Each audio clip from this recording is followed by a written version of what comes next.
12,800 years ago, a cosmic catastrophe wiped out an advanced global civilization, plunging humanity into a dark age that lasted thousands of years. We're talking about a growing theory supported by geological evidence, ancient texts, and archaeological anomalies that mainstream academia has ignored for decades. The survivors of this lost world left behind megalithic monuments, sophisticated astronomical knowledge, and detailed flood stories that span every continent. But here's what's truly shocking. The evidence suggests these weren't primitive hunter-gatherers, but a technologically advanced society that understood mathematics, engineering, and astronomy better than we do today. But before we dive in, if you're new to this channel, consider hitting that like and subscribe button if you haven't already. Your support means we can continue producing these highly researched videos to help you learn something new or pass the time. Also, let us know where you're watching from and what time it is. So without further ado, let's begin, shall we? The world before the ice, setting the Pleistocene stage. Picture Earth 200,000 years ago. The planet breathes in slow, massive cycles. Ice sheets advance, they retreat, advance again. Each breath lasts tens of thousands of years. This is the Pleistocene epoch. It stretches from 2.6 million years ago to roughly 11,700 years before our time. The world looks profoundly different. Sea levels rise and fall by more than 400 feet. Coastlines shift inland, then march back out across continental shelves. Land bridges appear where oceans now flow. Understanding these cycles requires piecing together evidence from multiple sources. Scientists drill ice cores from Antarctica and Greenland, extracting cylinders of compressed snow that fell thousands of years ago. Trapped within are air bubbles, tiny time capsules preserving ancient atmosphere. Analysis reveals carbon dioxide levels, temperature proxies, even volcanic ash from eruptions long forgotten. Each layer tells part of the story. Ocean sediment cores provide another window. Microscopic organisms called foraminifera lived in ancient seas, building shells from surrounding water. The chemical composition of these shells reflects ocean temperature and ice volume. Layers of sediment accumulate at predictable rates. Drilling into the seabed retrieves sequences spanning millions of years. Scientists read these cores like history books written in calcium and mud. The ice itself tells a story. Cores drilled from Greenland and Antarctica preserve atmospheric records spanning hundreds of millennia. These frozen archives reveal temperatures swinging wildly. Warm periods called interglacials separate long stretches of glaciation. We live in an interglacial now. The last major ice age peaked around 20,000 years ago. During maximum glaciation, ice covered Canada, Scandinavia, and much of northern Europe and Asia. Sheets reached thickness of 2 miles in places. The weight pressed continents downward. So much water locked in ice meant drastically lower seas. Southeast Asia connected as one landmass. Britain joined the continent. Indonesia formed a peninsula. Australia and New Guinea merged. The ice sheets themselves were dynamic entities. They grew from accumulated snowfall over thousands of years. Each winter's snow compressed the previous year's layer. Eventually, the weight transformed snow into glacial ice, dense and blue. The ice moved, flowing outward from central domes under its own mass. Glaciers carved valleys, scoured bedrock, and transported boulders hundreds of miles from their origin. At their edges, the ice sheets created unique environments. Glacial lakes formed where meltwater accumulated behind ice dams. These lakes could be enormous. Lake Agassiz, formed by the retreating Laurentide ice sheet in North America, at its maximum covered an area larger than any modern lake. When ice dams failed, catastrophic floods reshaped landscapes in days. Megafauna roamed these landscapes. Mammoths grazed across the Mammoth Steppe, a vast grassland stretching from modern Spain to Canada. These weren't the only elephant relatives. Mastodons browsed forests in the Americas. Straight-tusked elephants inhabited Europe during warm periods. Each species adapted to specific environments, filling ecological niches. Giant ground sloths browsed South American forests. Some species reached the size of modern elephants, standing on hind legs to reach high vegetation. Glyptodonts, armored creatures the size of cars, wandered the pampas. Their shells, made of bony plates fused together, provided protection from predators. Saber-toothed cats hunted prey twice their size, using elongated canines to deliver precise strikes. Cave lions, larger than any modern lion, dominated European territories. Cave bears, massive herbivores despite their name, occupied caverns across the continent. Homo sapiens emerged in Africa roughly 300,000 years ago. By 70,000 years before present, our species began spreading beyond the continent. We were not alone. Neanderthals inhabited Europe and Western Asia. Denisovans lived across eastern regions. Homo floresiensis, the so-called hobbit people, persisted on islands in Southeast Asia until perhaps 50,000 years ago. These human populations possessed sophisticated abilities. Neanderthals created jewelry, buried their deceased with ceremony, and produced art. Cave paintings in what we now call Spain date to 65,000 years ago, predating modern human arrival in the region. Someone painted those images. Someone mixed pigments, chose surfaces, rendered animals with startling accuracy. The complexity of Neanderthal culture continues to surprise researchers. At sites across Europe, archaeologists find evidence of symbolic behavior. Perforated shells transported far from coasts served as ornaments. Eagle talons, carefully notched and strung together, formed necklaces. Red ochre, ground and mixed with fat, created body paint. These aren't survival necessities. They're expressions of identity, status, and aesthetics. Neanderthal burials reveal care for the deceased. At Shanidar Cave in what we now call Iraq, researchers found a Neanderthal buried with pollen from multiple flower species. While some debate whether the flowers were intentionally placed or accidentally introduced, other burials show clear, deliberate arrangement. Bodies positioned carefully, sometimes with stone tools or animal bones placed nearby. This suggests concepts of afterlife, or at least ritual significance in death. Archaeological evidence suggests cyclical patterns of cultural complexity. Tools become more refined, then simpler, then refined again. The Mousterian tool industry, associated with Neanderthals, shows sophistication in stoneworking techniques. Flakes were struck from prepared cores in specific sequences, maximizing usable edges. This requires planning, skill, and transmission of knowledge across generations. Settlement patterns shift with climate. During warm periods, humans spread into northern regions, establishing camps near rivers and lakes. When cold returns, populations retreat to southern refugia. Spain, Italy, and the Balkans served as Ice Age refuges in Europe. The Levant provided shelter for populations in Western Asia. Within these refugia, groups maintained culture, developed technologies, and waited for warming. Consider what a single climate catastrophe might erase. A coastal city built during a warm period lies beneath 300 feet of water after glaciers return and then melt. A river valley civilization thrives for 2,000 years. Then ice buries it under mile-thick sheets. The ice grinds, landscapes reshape, evidence vanishes. The concept of deep time challenges us. 10,000 years seems ancient, yet it represents merely 5% of the Pleistocene. Entire cycles of human achievement could rise and fall in the remaining 95%, leaving almost nothing behind. Think about what survives even from recent history. Wooden structures from medieval times are rare. Most rotted away. Stone buildings persist because stone resists decay. Metal objects corrode unless conditions are perfect. Paper and parchment survive only in dry environments or where deliberately preserved. Now extend this backward tens of thousands of years. What remains? Preservation bias shapes what survives. Stone endures, wood rots, textiles decay. Organic materials vanish within centuries under most conditions.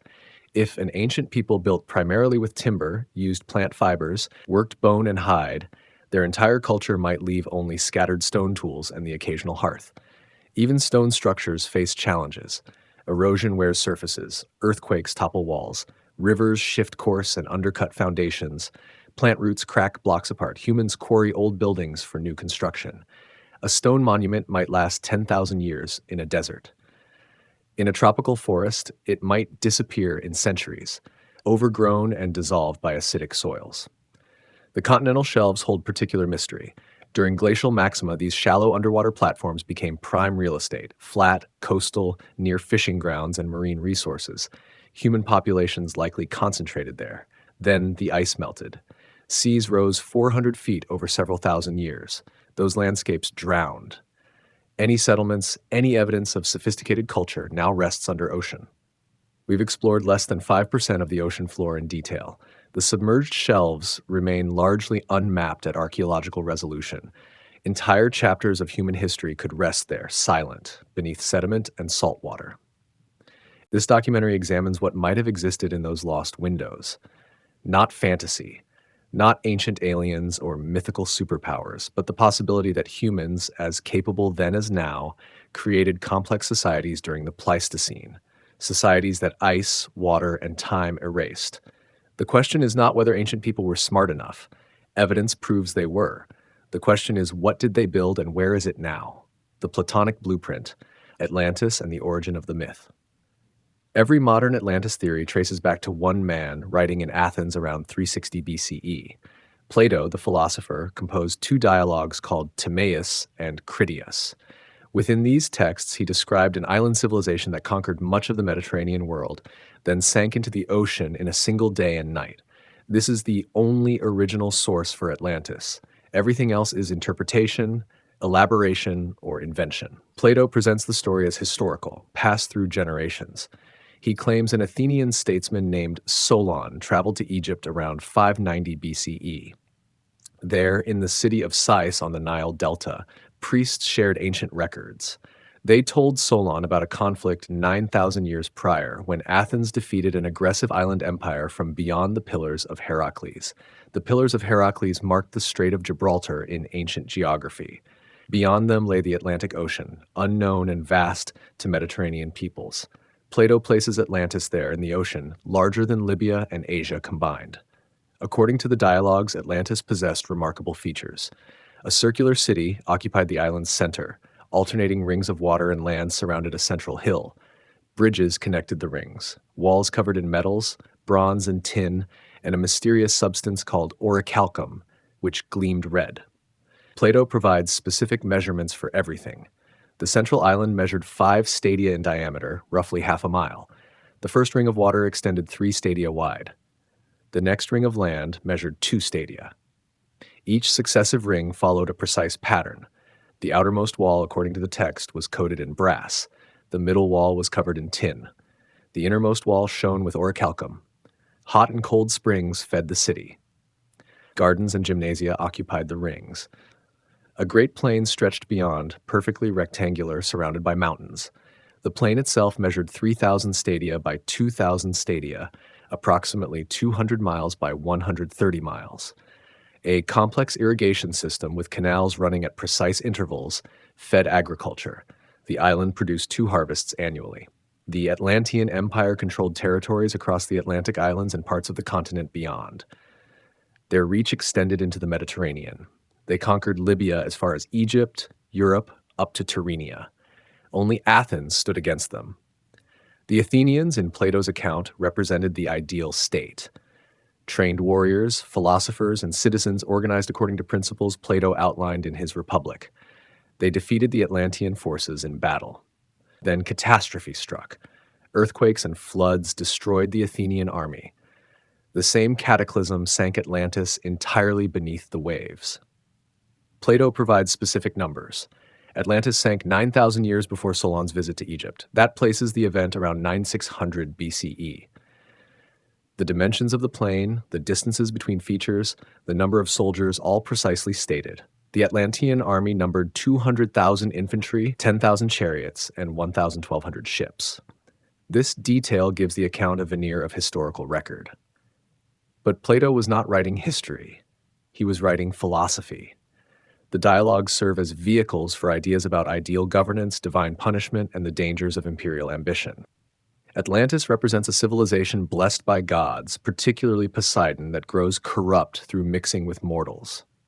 Their decline into greed and warfare brings divine retribution. Poseidon, in the myth, fell in love with a mortal woman named Cleito. He built the circular city for her, creating the rings of water as protection. Their descendants ruled Atlantis for generations. Initially, they governed wisely, following divine precepts, but over time the divine nature diluted. Human weaknesses emerged. Greed, ambition, and lust for conquest replaced wisdom and justice. This narrative pattern is common in Greek thought. Hubris leads to nemesis. Overreach causes downfall. The gods punish arrogance. Atlantis functions as a cautionary tale, an illustration of philosophical principles through storytelling. Plato's own student, Aristotle, dismissed Atlantis as fiction. He understood his teacher's methods. Plato invented scenarios to explore ideas. The Republic describes an ideal city that never existed. The myth of at the Republic's end presents an afterlife tale Plato clearly frames as allegory. Atlantis fits this pattern, yet something in the story captured imaginations. The specific details, the concrete geography, the precise dating all combined to create a sense of possibility. Could it have been real? Did Solon actually hear this from Egyptian priests? Did those priests possess records stretching back thousands of years? Egyptian civilization was indeed ancient by Plato's time. Dynasties stretched back 3,000 years. Temples held records, king lists, accounts of Nile floods, and astronomical observations.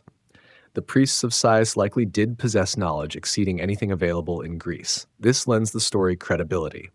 Egyptian temples functioned as libraries and universities. Priests spent lifetimes studying texts, copying scrolls, maintaining traditions. They tracked the annual Nile flood with precision, recording high and low watermarks. They observed star positions, noting changes over decades and centuries. They preserved king lists naming pharaohs back to the unification of Upper and Lower Egypt around 3100 BCE. Some records went even further.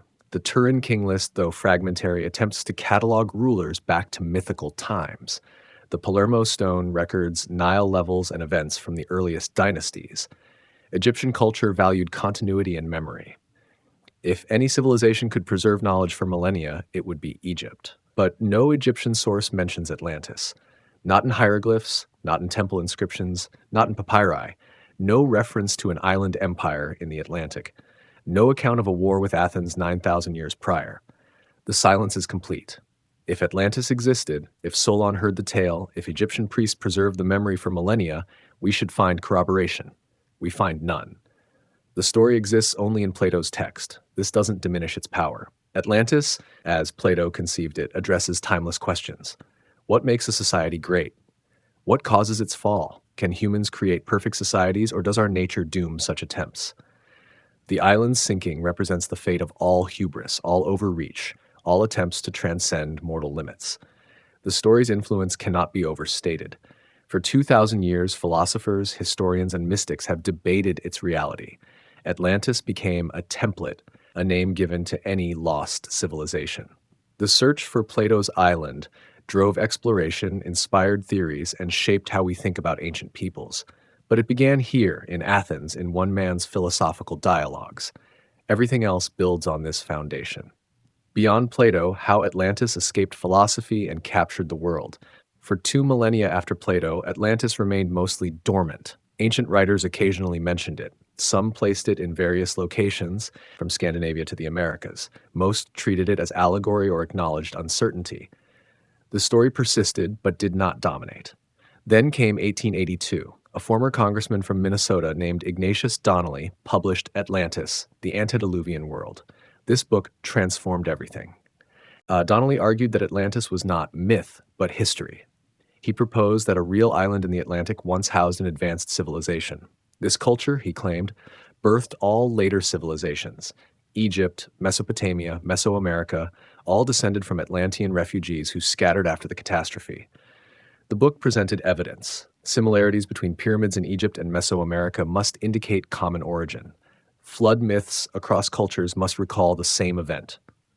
Plant and animal distributions across the Atlantic suggested a former land bridge. Atlantis, positioned mid-ocean, explained everything. Donnelly's method was simple but effective. He collected similarities from cultures worldwide, then argued these similarities required a common source. Both Egyptians and Maya built pyramids. Both developed hieroglyphic writing. Both mummified their deceased. Both worshipped sun gods. To Donnelly, these parallels were too numerous to be coincidental. He also pointed to linguistic similarities. Words that sounded alike across languages must share origin. Plants domesticated in both Old and New World must have spread from a common center. Stories of great floods found everywhere from Mesopotamia to the Americas must recall the same catastrophe that destroyed Atlantis. Donnelly wrote compellingly. He marshaled facts, quotes, and comparisons into a sprawling argument that impressed readers unfamiliar with the counter-evidence. The book became a bestseller. It went through multiple editions. It established the template for all alternative history that followed. The appeal was timing. The late 1800s saw tremendous archaeological discoveries. Schliemann found Troy. Egyptologists deciphered hieroglyphs and uncovered pharaohs. The past suddenly felt accessible, recoverable. If Troy was real, why not Atlantis? Heinrich Schliemann's discovery particularly influenced this mindset. For centuries, scholars considered Homer's Iliad pure fiction. Then Schliemann, using the text as a guide, excavated a tell in what is now Turkey. He found a city, multiple cities actually, layered atop each other. One layer showed evidence of destruction by fire. Schliemann claimed this was Priam's Troy. Whether he was right remains debated, but he proved that epic poems could contain historical kernels. If the Trojan War had a basis in reality, perhaps other myths did too. Maybe Atlantis wasn't allegory, but garbled memory of an actual place. This reasoning appealed to an age discovering that ancient texts often contained more truth than previously thought. Evolutionary thinking also influenced reception. If humans evolved from simpler forms, perhaps civilizations did too. But here Donnelly inverted the logic. He proposed devolution, an original, superior culture degraded into the diverse societies of history. This fit certain racial and cultural prejudices of the era. The idea spread. Helena Blavatsky, founder of Theosophy, incorporated Atlantis into her elaborate spiritual system. She claimed to channel ancient masters who revealed that Atlantis was the fourth of 7 root races in human evolution. Atlanteans were giants with psychic powers who eventually declined through materialism. Blavatsky's writings, particularly The Secret Doctrine, published in 1888, wove together Hinduism, Buddhism, Western esotericism, and contemporary science into a grand cosmological system. Atlantis fit perfectly into this framework. According to her channeled sources, Atlanteans stood 12 to 15 feet tall. They possessed a third eye that granted psychic abilities. They communicated telepathically and could manipulate matter with thought. Blavatsky added layers of esotericism. Atlantis became linked to mysticism, hidden knowledge, and spiritual evolution. Theosophical societies spread these ideas globally. Atlantis was no longer just a lost island. It represented a lost spiritual state, an age when humans possessed abilities modern people had forgotten. The early 20th century saw Atlantis co-opted by darker forces. Nazi ideologues, particularly those interested in occultism, wove Atlantis into Aryan origin myths. They proposed that the Aryan race descended from Atlantean survivors who settled in northern Europe. This pseudo-history justified their racial theories and imperial ambitions. Works like Atlantis and the Giants by Dinas Surah and The Myth of the 20th Century by Alfred Rosenberg incorporated Atlantean themes. The Nazis sent expeditions seeking evidence of ancient, advanced civilizations, hoping to prove their ideological claims. Atlantis served propaganda. After World War II, Atlantis evolved again. The 1960s brought New Age spirituality. Atlantis became a utopia of crystal power, psychic healing, and enlightened governance. Authors like Edgar Cayce, the Sleeping Prophet, claimed to channel Atlantean knowledge. He described technologies like lasers and aircraft, projecting modern concepts onto ancient peoples. This pattern continues. Each generation reinvents Atlantis to fit contemporary concerns. In the Cold War era, it represented a civilization destroyed by its own weapons. In the environmental movement, it became a warning about ecological collapse. In the digital age, it symbolizes lost technological knowledge. The scholarly response has been consistent dismissal. Geologists find no evidence of a sunken continent in the Atlantic. The mid-Atlantic ridge is volcanic, creating islands like Iceland and the Azores, but nothing resembling Plato's description. Core samples from the ocean floor show no sign of rapid subsidence in the relevant time period. Archaeologists note that cultures develop independently, with similar solutions to similar problems. Pyramids emerge in different regions not because of Atlantean influence, but because stacking stones in a stable manner naturally produces pyramidal forms. Flood myths are universal because floods are universal human experiences. Linguistics disproves the common origin theory. Language families show clear, traceable development. Egyptian and Sumerian are unrelated. Mesoamerican languages share no roots with Old World tongues. If all descended from Atlantis, we should see linguistic evidence. We see the opposite. Yet Atlantis endures in popular imagination. Why? Because it offers simple answers to complex questions. Why do civilizations rise and fall? Atlantis shows it happened before. Why do ancient peoples share some similarities? Atlantis seeded them all. Why do we struggle with technology and knowledge? We lost what Atlantis knew. The story also satisfies a longing for lost golden ages. The idea that ancestors were not primitive but advanced, that we declined rather than progressed, appeals to something deep in human psychology. It suggests we could reclaim what was lost, return to a better state. Donnelly's book unleashed this. He took Plato's philosophical allegory and transformed it into a historical claim. Every subsequent Atlantis theory, from theosophy to ancient aliens, builds on his foundation.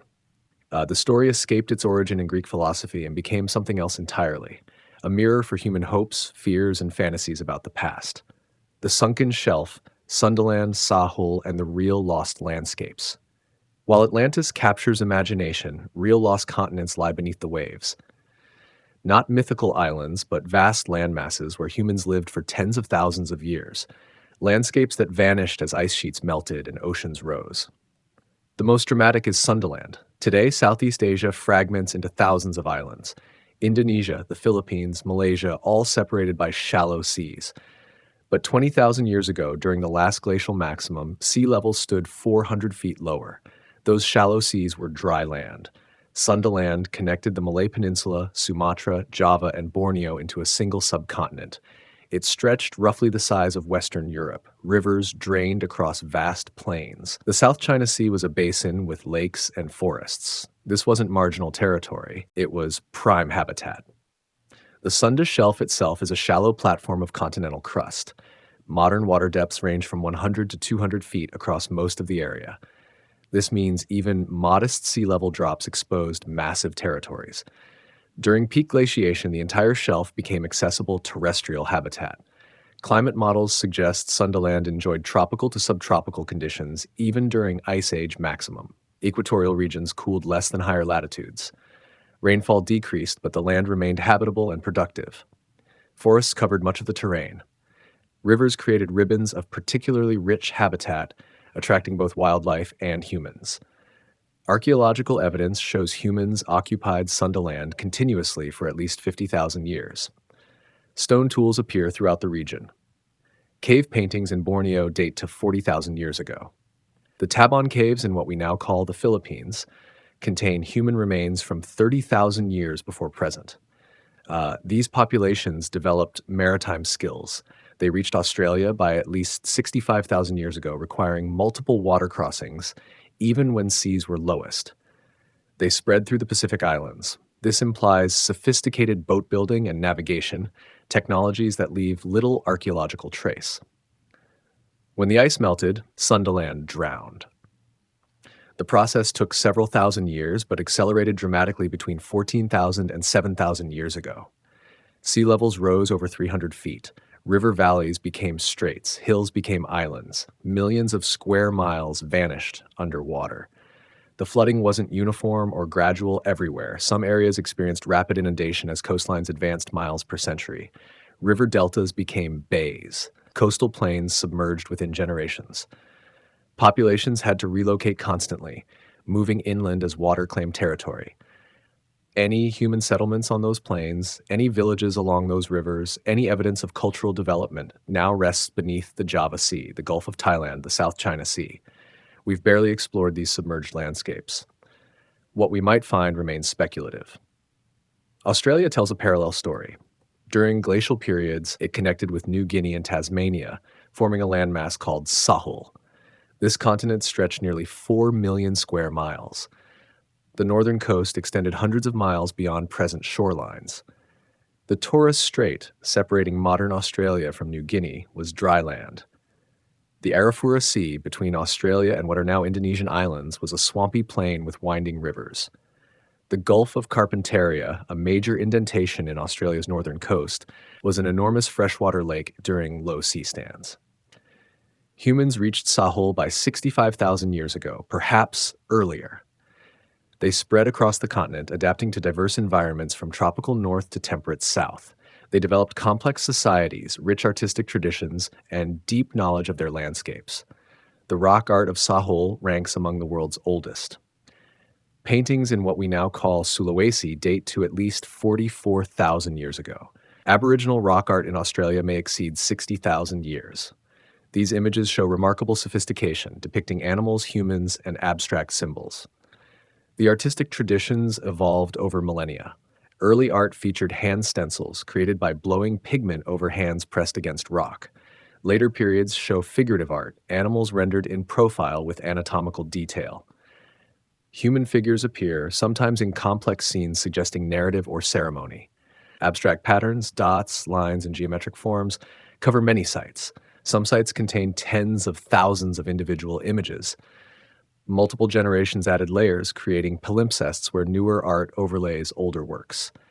Studying these sequences reveals changing styles, techniques, and subject matter across thousands of years. The continuity is extraordinary. Some sites show continuous use from the Pleistocene to modern times. Oral traditions among Aboriginal Australians preserve knowledge spanning thousands of years.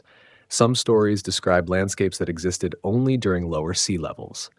Tales mention places now underwater, features that bathymetric mapping confirms. This suggests continuous cultural memory across 10,000 years or more. One particularly striking example comes from the Gulf of Carpentaria region. Traditional stories describe a time when the Gulf was dry land with freshwater springs. Geological evidence confirms this. During the last glacial maximum, the Gulf was indeed a lake system. The flooding occurred roughly 10,000 years ago. Yet the stories persist, pass through approximately 400 generations of oral transmission. When seas rose, Sahul fractured. Tasmania separated from the mainland around 13,000 years ago. New Guinea split off around 8,000 years before present. The rising waters isolated populations, creating separate evolutionary and cultural trajectories. The Tasmanian case is particularly poignant. Aboriginal Tasmanians descended from mainland populations, but lost contact when Bass Strait flooded. Isolated for 10,000 years, they developed distinct culture and technology. When Europeans arrived in 1803, Tasmanians numbered perhaps 10,000 people. Within 70 years, disease, violence, and displacement reduced them to near extinction. The isolation affected technology in interesting ways. Tasmanians lost certain tools their ancestors possessed. Bone tools disappeared from the archaeological record several thousand years after isolation. Fish hooks vanished. Some argue this demonstrates technological regression. Others suggest it reflects adaptation to local conditions and resources. The debate continues, but the case illustrates how isolation can transform culture. The flooding of these shelves displaced countless people. Populations retreated inland as coasts advanced. Settlements drowned. Resource-rich lowlands vanished. The social and cultural disruption must have been immense, though it unfolded over generations rather than overnight. Modern bathymetric surveys reveal the drowned landscapes. Underwater ridges mark ancient coastlines. River channels cut across what is now seabed. Occasionally, artifacts surface. Trawlers bring up stone tools. Divers find submerged features suggesting human modification. In the Java Sea, fishermen report finding worked wood and stone from their nets. Sonar surveys show linear features and possible structural remains. Nothing confirmed as human-made, but suggestive nonetheless. The conditions are challenging. Tropical waters, strong currents, thick sediment all complicate investigation. Preservation underwater depends on many factors. Rapid burial by sediment protects artifacts. Slow-moving water causes less disturbance than fast currents. Cold water preserves better than warm. Oxygen-poor environments slow decomposition. The tropical waters of Sundaland are not ideal for preservation. Warm temperatures and active marine life accelerate decay. Any organic materials likely vanished millennia ago. The Gulf of Cambay off the western coast of the Indian subcontinent presents similar intrigue. Surveys in the early 2000s identified what researchers claimed were ancient structures beneath the water. Stone formations, possible walls, artifacts brought up by dredging. Dating proved controversial, with some results suggesting ages of 9,000 years or more. The claims sparked intense debate. Critics argued the formations were natural geological features. They pointed out that strong tidal currents in the Gulf could arrange rocks into linear patterns. They questioned the dating methods and artifact authenticity. Proponents maintain that the patterns showed clear human design. The issue remains unresolved, highlighting how difficult underwater archaeology can be. Mainstream archaeology remains cautious. Natural geological features can resemble artificial structures. Dating submerged materials is difficult. Without clear evidence of human construction, claims remain unverified. But the possibility exists. Cities might lie beneath these waters. The drowned shelves represent the greatest loss of archaeological evidence in human history. More land area flooded after the last ice age than currently comprises all urban development on Earth. If human population density on those shelves approached even a fraction of later societies, we've lost evidence of millions of lives, thousands of settlements, entire cultural traditions. This isn't speculation, it's mathematical probability. Humans prefer coastal living. Resources concentrate there. Marine food sources, freshwater rivers, moderate climates, flat building sites all favor coastal settlement. When coastlines lay 300 feet lower, people lived there. The question is not whether sophisticated cultures existed on the drowned shelves. The question is, how sophisticated were they? And can we recover evidence from beneath the water? The coastal migration hypothesis. The first Americans were not who you think. For decades, the story seemed settled. The first people to reach the Americas crossed from Siberia into Alaska via a land bridge called Beringia. They traveled south through an ice-free corridor between glaciers, reaching the interior about 13,000 years ago. These were the Clovis people, named for distinctive stone points first found near Clovis in what we now call New Mexico. This Clovis first model dominated American archaeology for 50 years. Then evidence began contradicting it. Sites in South America showed human presence before Clovis dates. Monteverde in Chile contained artifacts dated to 14,500 years ago. Caves in Brazil suggested even earlier occupation. Either the Clovis dates were wrong or people arrived by a different route. Monteverde sits near a creek in southern Chile, roughly 10,000 miles from Beringia.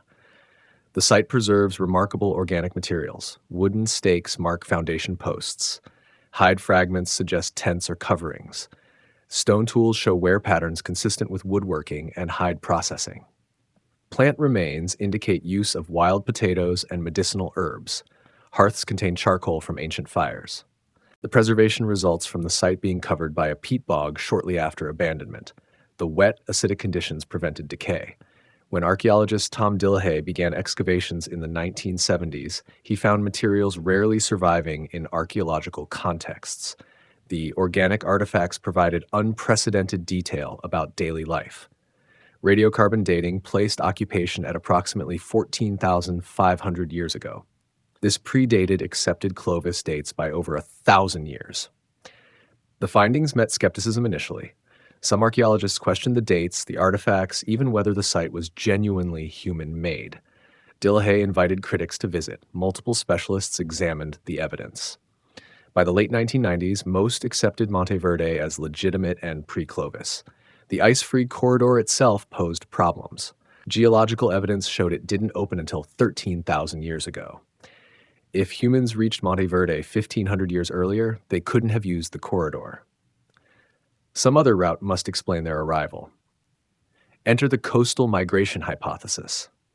This proposes that the first Americans traveled not through ice corridors but along coastlines, using boats. They followed the Pacific coast from Beringia southward, staying near shore, exploiting marine resources, island hopping down the continental edge. The idea makes sense. Maritime peoples could have traveled this route 20,000 years ago or earlier. Kelp forests would have provided rich ecosystems. Fish, shellfish, marine mammals all concentrate in coastal waters. A boat-based culture could leapfrog down the coast, establishing settlements, then moving on. Kelp forests are among Earth's most productive ecosystems. The giant kelp species found along the North Pacific coast can grow 2 feet per day, reaching lengths of over 100 feet. The forests create three-dimensional habitat. Fish shelter in the fronds, sea urchins graze on the kelp, sea otters hunt the urchins, seals and sea lions patrol for fish, seabirds dive for prey. Everything connects. For humans, kelp forests offer continuous food sources. Shellfish cling to rocks beneath the kelp. Many species are large, nutritious, and easy to gather. Fish congregate predictably. Marine mammals follow consistent patterns. A culture adapted to this environment could travel vast distances, always finding familiar food sources. The problem is evidence. That entire migration route now lies underwater. Sea level rise submerged the very coastlines these people would have used. 8. Any campsites, any evidence of their passage, rests beneath 100 feet of ocean or more. Researchers have begun looking. Off the coast of British Columbia, archaeologists search submerged caves and rock shelters. These features, now below water, would have been coastal habitation sites during glacial periods. Initial surveys found stone tools and evidence of human activity dating to 13,000 years ago. The Channel Islands off the California coast preserve similar evidence.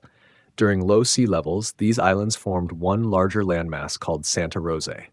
People lived there at least 13,000 years ago, possibly earlier. As seas rose, they retreated to higher ground. Some sites now lie underwater, others near current shorelines. One key site, Arlington Springs on Santa Rosa Island, contained human remains dated to 13,000 years.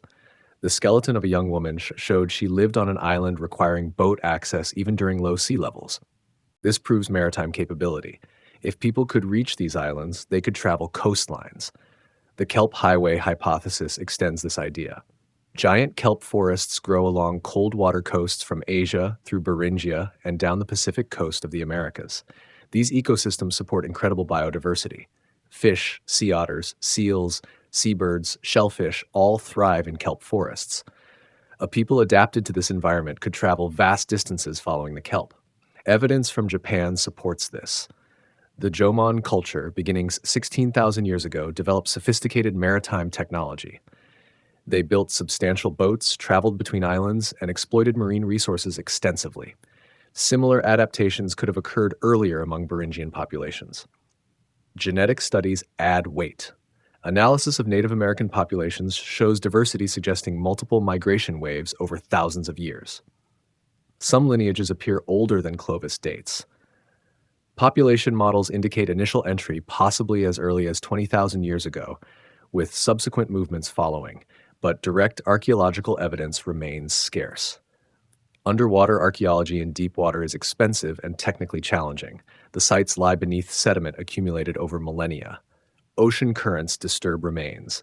Organic materials decay. Finding a 15,000-year-old campsite under 100 feet of water buried under silt requires extraordinary effort and luck. Some sites offer tantalizing hints. Off Washington State, researchers identified submerged features at depths corresponding to 12,000-year-old shorelines. Stone tools recovered from the area suggest human presence. But conclusive proof, clear structures, or concentrated artifacts remains elusive. The implications are profound. If people reached the Americas via coastal routes 15,000 years ago or earlier, it changes everything. It means sophisticated maritime cultures existed deep in the Pleistocene. It means human adaptability to diverse environments occurred earlier than assumed. It means the peopling of the Americas was more complex, more gradual, and more interesting than the Clovis first model suggested. It also means we need to look underwater. The next chapter of American archaeology won't be written in deserts or plains. It will be discovered on submerged continental shelves, in caves now below the waves, along ancient coastlines accessible only to divers and submersibles. The first Americans might have been mariners, boat builders, people who saw the ocean not as a barrier, but as a highway. Finding their camps, their tools, their settlements will require rethinking where we look and how we search. The Pacific coast holds secrets. Beneath the waves, evidence waits. Gobekli Tepe, the sanctuary that rewrote human history. In 1963, a survey team in southeastern Anatolia noted an unusual hill. Local people called it Gobekli Tepe, which translates roughly as Belly Hill. The surveyors observed stone fragments on the surface, but assumed they marked a medieval cemetery. They moved on. 30 years later, German archaeologist Klaus Schmidt visited the site. He recognized something the earlier survey missed. The stone fragments were not grave markers. They were worked limestone, carved with images. Schmidt began excavations in 1995. What he found changed our understanding of human history. Gobekli Tepe is a temple complex. Massive T-shaped pillars, some weighing 20 tons, stand in circular arrangements. Reliefs of animals cover the pillars: foxes, lions, scorpions, vultures, snakes, all rendered with remarkable skill. Some pillars show human arms carved along their sides, suggesting they represent stylized figures. The site dates to approximately 9600 BCE. This makes it 11,600 years old. That's 6,000 years before Stonehenge, 4,000 years before the earliest Egyptian pyramids. It predates pottery, metalworking, and written language. The implications are staggering. For decades, the standard narrative said humans developed civilization in a specific sequence. First came agriculture, settled life in villages. This produced food surpluses. Surpluses allowed specialization. Specialization enabled monumental architecture and complex societies. Göbekli Tepe inverts this sequence. The people who built it were hunter-gatherers. Evidence from the site shows they consumed wild game and gathered wild plants. No signs of domesticated crops or animals appear in the earliest levels, yet they quarried, transported, and erected massive pillars. They carved intricate reliefs. They organized labor on a scale previously associated only with agricultural societies. The site consists of multiple circular structures. Excavations have revealed about 5% of the total area. Ground-penetrating radar suggests at least 20 additional circles remain buried. Each circle features two large central pillars surrounded by smaller ones. Stone walls or benches connect the uprights. The largest pillars stand 16 feet tall and weigh up to 10 tons. Quarrying these monoliths required coordinating many workers. Moving them from quarries several hundred yards away demanded engineering knowledge. Raising them upright and securing them needed planning and skill. The animal carvings show sophisticated artistry. The reliefs are not crude or primitive. They display anatomical knowledge, careful composition, and stylistic consistency. Particular attention focuses on dangerous animals, predators, and venomous creatures. Scholars debate whether these represent totems, clan symbols, or cosmological concepts. One pillar shows a scorpion, a vulture, and a headless human. Another depicts lions and boars. A third features a fox and crane. The repetition of certain animals suggests symbolic meaning, though interpretation remains speculative.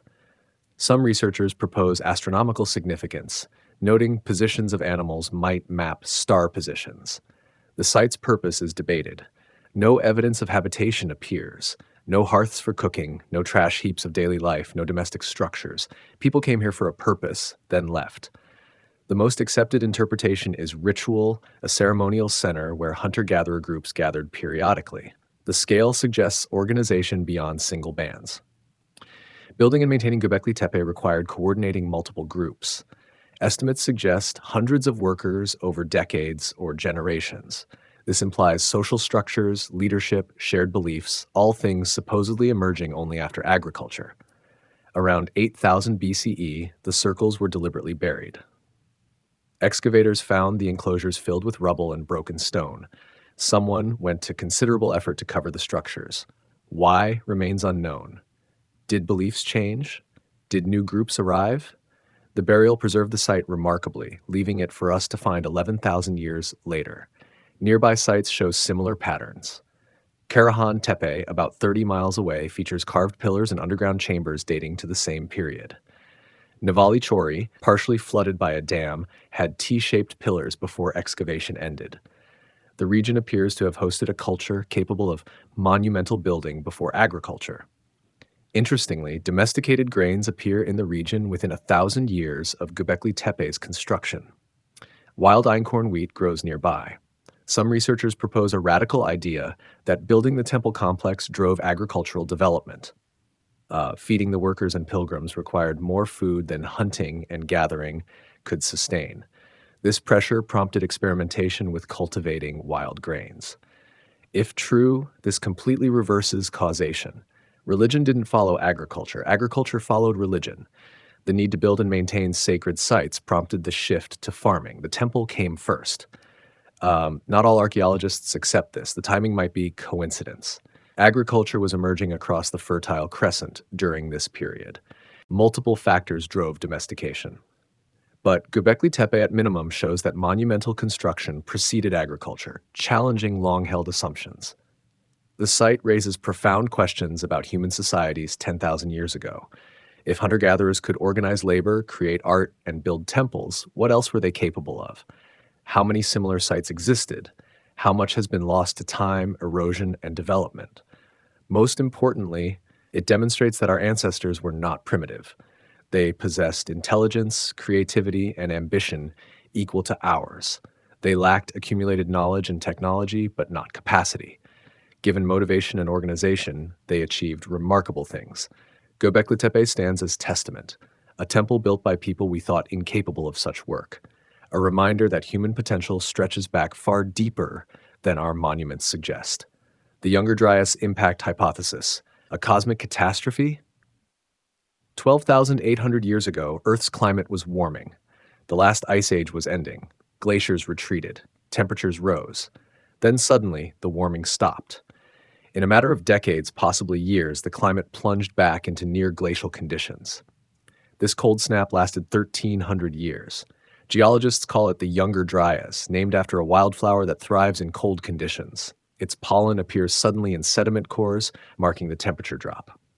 Then, just as abruptly, warmth returned around 11,600 years ago. What caused this climate reversal? The standard explanation involves ocean currents. As the Laurentide ice sheet over North America melted, massive amounts of fresh water poured into the Atlantic. This disrupted the ocean conveyor system that carries warm water north. Without that warmth, Europe and North America cooled rapidly. This mechanism makes sense. Glacial lakes indeed drained into the ocean. Evidence of massive floods appears in geological records. The timing fits. Most geologists accept this explanation. Then in 2007, a team of researchers proposed something different. They argued that a comet or asteroid impact triggered the Younger Dryas. The explosion, they suggested, occurred over the ice sheet, perhaps fragmenting into multiple airbursts. The devastation disrupted climate, caused extinctions, and may have destroyed human populations across North America. The team, led by Richard Firestone, presented multiple lines of evidence. At sites across North America and Europe, they found a layer of sediment dating to exactly the Younger Dryas boundary. This layer contained unusual materials. Platinum concentrations spiked. Iridium, another element rare on Earth's surface but common in asteroids, appeared elevated. Microscopic diamonds, nanodiamonds, showed up in densities suggesting extreme pressure and temperature. Magnetic spherules, tiny iron-rich balls formed by intense heat, peppered the layer. Black carbon mats indicated widespread fires. These markers, the researchers argued, signal cosmic impact. A comet hitting the ice sheet wouldn't leave a crater. The ice would absorb the impact, but the explosion would scatter debris across the continent. Fires would rage. The climate would shift. The hypothesis gained attention. It offered a dramatic explanation for several mysteries. Why did the Younger Dryas happen so suddenly? Impact. Why did many large North American mammals go extinct around this time? Mammoths, mastodons, giant sloths, saber-toothed cats. Impact devastated their habitat. Why did the Clovis culture, makers of distinctive stone points, apparently vanish? The catastrophe eliminated them. It's a compelling story, too compelling, critics say. Extraordinary claims require extraordinary evidence. And the evidence for the Younger Dryas impact hypothesis has been heavily challenged. Multiple teams attempted to replicate the findings. Some found no platinum or iridium spikes at the boundary layer, others found no nanodiamonds, or argued that the diamonds identified were common terrestrial forms, not impact-related. The magnetic spherules could come from ordinary cosmic dust that accumulates constantly. The fires, reflected in charcoal layers, might have natural causes. Lightning strikes wildfires. Climate change alters fire regimes. A continent-wide conflagration isn't necessary to explain localized burning. The extinction debate is particularly contentious. North American megafauna did disappear around the Younger Dryas, but timing is uncertain. Some species may have vanished before the boundary. Others persisted after. Human hunting pressure offers an alternative explanation. As human populations spread and hunting improved, large mammals declined. The Clovis culture's disappearance is now questioned. More likely, Clovis technology evolved into other forms rather than vanishing. The break is not as clean as once thought. If an impact occurred, where is the crater? Proponents suggest multiple possibilities. Perhaps it struck the Laurentide ice sheet, now gone. Perhaps it airburst, leaving no crater. Perhaps it hit the ocean. In 2018, researchers announced they found a possible crater under the Greenland ice sheet, dated approximately to the right period. But dating ice-covered craters is difficult, and confirmation remains pending. The hypothesis has evolved. Proponents now propose not a single large impact, but multiple fragments from a disintegrating comet. This would explain the scattered nature of evidence and the lack of a single massive crater. Mainstream geology remains skeptical. The consensus holds that the ocean current disruption adequately explains the Younger Dryas. Impact markers are either misidentified within normal variation or result from other processes. The correlation between proposed impact and climate change is coincidental. Yet the debate continues. New papers appear supporting both sides. Some researchers find platinum anomalies at the boundary, others don't. Some discover apparent impact markers. Others attribute them to ordinary geological processes. What remains clear is that something dramatic happened 12,800 years ago. Climate shifted rapidly, megafauna vanished, human cultures transformed. Whether cosmic impact played a role or natural terrestrial processes drove everything, the Younger Dryas marks a pivotal moment. For human societies, the consequences were profound. The return to cold conditions stressed populations. Food sources declined. Settlements relocated. In the Near East, some researchers propose that this climate crisis prompted intensified plant cultivation, pushing groups toward agriculture as hunting and gathering became less reliable. If the impact hypothesis proves correct, it would demonstrate that cosmic events can reshape civilization.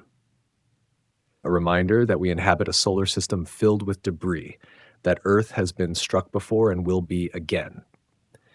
Ancient peoples might have witnessed the sky falling, seeing comets fragment and explode, watching the world transform in fire and ice. For now, the question remains open. The evidence is intriguing, but not conclusive. The debate illustrates how challenging it is to interpret ancient events from limited physical traces. Science requires skepticism, replication, and rigorous testing. The Younger Dryas impact hypothesis continues to undergo this process. Whatever the cause, the period left its mark. In ice cores and sediment layers, in the archaeological record of cultures that endured or perished. 12,000 years later, we're still trying to understand what happened when the cold returned. Sunken cities of the Mediterranean, Pavlopetri and Doggerland. Not all lost landscapes are theoretical. Some were found, mapped, and studied. Two sites in particular prove that substantial human settlements now rest beneath the waves, waiting for underwater archaeology to reveal their secrets. Pavlopetri lies off the southern coast of the Peloponnese Peninsula. In 1967, an oceanographer named Folkion Negris noticed ruins in shallow water. The following year, a team led by Nicholas Fleming conducted the first detailed survey. What they found was extraordinary. An entire Bronze Age town rests on the seabed. Streets run in organized patterns. Building foundations mark residences, courtyards, and probable public spaces. A central square appears to have served as a gathering area. Pottery sherds scattered across the site date occupation from approximately 3000 to 1100 BCE. The town covers approximately 30,000 square meters. It's not large by modern standards, probably housing a few hundred to 1,000 residents, but its preservation is remarkable. Because it sank slowly as sea levels rose and the coastline shifted, structures remained largely intact rather than being destroyed by waves. The site provides a unique snapshot. Most Bronze Age settlements were built over repeatedly. Later constructions destroy earlier remains. Fires, warfare, and rebuilding erase evidence. Pavlopetri, submerged and undisturbed, preserves its layout in 3 dimensions. Modern technology has enhanced understanding. In 2009, a team used advanced sonar and photogrammetry to create detailed maps. They identified previously unknown structures, including what might be a megaron, a type of great hall common in Mycenaean architecture. Pottery analysis suggests trade connections across the eastern Mediterranean. Why did Pavlopetri sink? The most likely explanation involves earthquake activity. The region sits on active fault lines. Subsidence, the gradual sinking of land, occurs after seismic events. Over centuries, the town slowly descended beneath the water. Residents probably abandoned it gradually as flooding increased. The Mediterranean contains numerous submerged sites. Near Alexandria in Egypt, The palace complex of Cleopatra rests underwater, victim of earthquakes and subsidence. Off the coast of Israel, ancient harbors and settlements dot the seabed. Each provides information impossible to obtain from land sites. Doggerland tells a different story. This was not a town, but an entire landscape. During the last glacial maximum, the North Sea was partially dry land. Britain connected to continental Europe. Rivers drained across what is now seabed. Hills rose where fishing boats now trawl. Evidence emerged slowly. For decades, fishermen working the North Sea brought up curious objects: bones of mammoths, tools made from bone and flint, fragments of worked wood. These artifacts came from depths of 100 feet or more, proving that people once lived where ocean now flows. In the 1990s, archaeologists began systematically studying Doggerland. Seismic surveys, originally conducted for oil and gas exploration, revealed the submerged topography. Computer modeling reconstructed the landscape. A rich picture emerged. Doggerland featured rolling hills, river valleys, marshlands, and forests.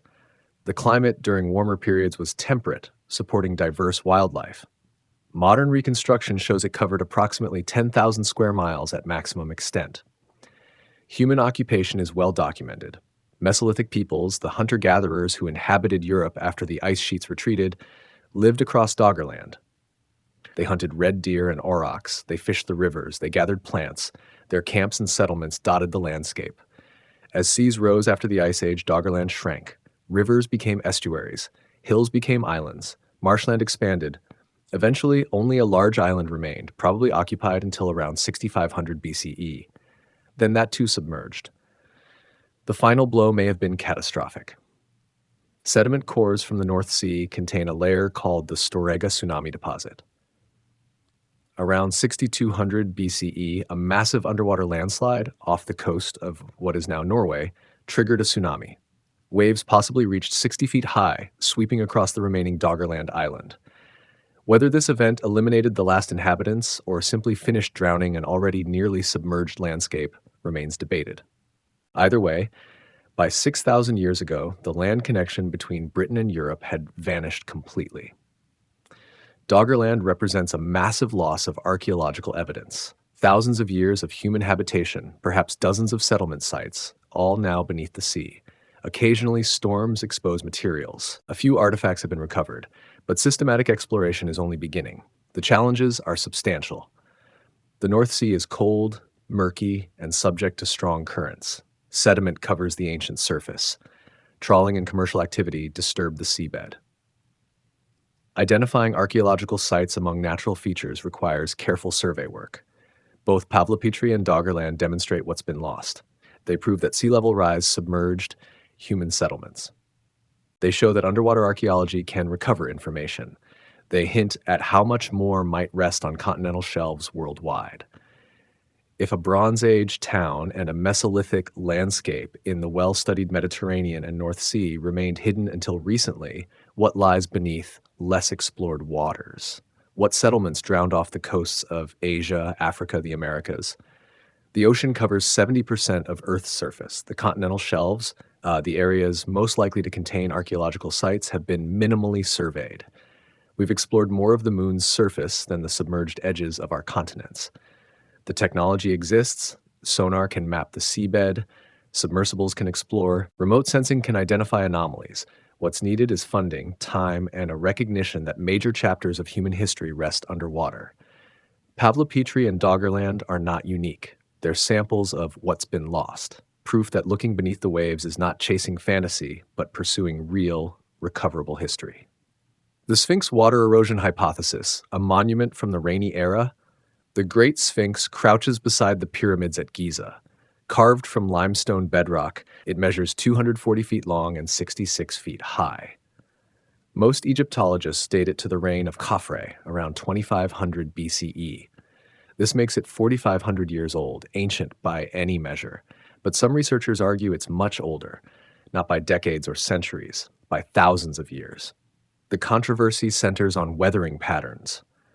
In the early 1990s, geologist Robert Schoch examined the Sphinx and its surrounding enclosure. He noticed something unusual. The weathering on the Sphinx and the walls of its enclosure showed rounded, undulating profiles. Deep vertical fissures cut into the rock. This pattern, Schock argued, indicates water erosion, specifically erosion from prolonged rainfall. The profile resembles what geologists observe in regions with sustained precipitation. Wind and sand erosion, by contrast, produces horizontal weathering and sharp-edged features. The problem is climate. For the past 4,500 years, the Giza Plateau has been arid. Egypt's climate shifted to desert conditions thousands of years ago. Rainfall is minimal. If the Sphinx weathering pattern requires sustained rain, it must predate the arid period. The last time the region experienced significantly higher rainfall was during the African humid period. This climatic phase lasted from approximately 15,000 to 5,000 years ago. Northeast Africa received substantially more precipitation. The Sahara supported grasslands and lakes. Rivers flowed where desert now lies. If the Sphinx weathering requires centuries of rainfall, Schock reasoned the monument must date to this wetter period. This would make it 7,000 to 10,000 years old, possibly older. It would predate dynastic Egypt by millennia. Mainstream Egyptologists reject this. They point to several problems with the water erosion hypothesis. First, the weathering pattern Schock identifies is not unique to the Sphinx. Other limestone structures at Giza show similar erosion. These structures are demonstrably later, built during well-documented periods. The weathering, therefore, cannot be an age indicator. Second, limestone is a complex material. Different layers weather differently depending on hardness, density, and chemical composition. The undulating profile might reflect variations in the stone itself rather than erosion type. Wind carrying sand and moisture can create rounded features over centuries. Third, the archaeological context argues against extreme age. The Sphinx sits within a carefully planned complex. It aligns with temples and causeways built during the Fourth Dynasty. Inscriptions and architectural features connect it firmly to that period. Removing the Sphinx from this context creates more problems than it solves. Fourth, if the Sphinx is 10,000 years old, who built it? No evidence suggests a civilization capable of such monuments existed in the region that early. The Sphinx represents sophisticated stone carving and engineering. It implies organized labor and central authority. No archaeological record supports such a society in Egypt before the pre-dynastic period around 4000 BCE. Schock and supporters counter these objections. They argue that the Sphinx might have been carved much earlier, then later modified or incorporated into Khafre's complex. The face could have been recarved, changing its appearance. Inscriptions could have been added later, attributing it to pharaohs who merely restored rather than created it. They point to the disproportionate head. The Sphinx's head seems small relative to its body. Perhaps, they suggest, it was originally larger and recarved into a pharaoh's face.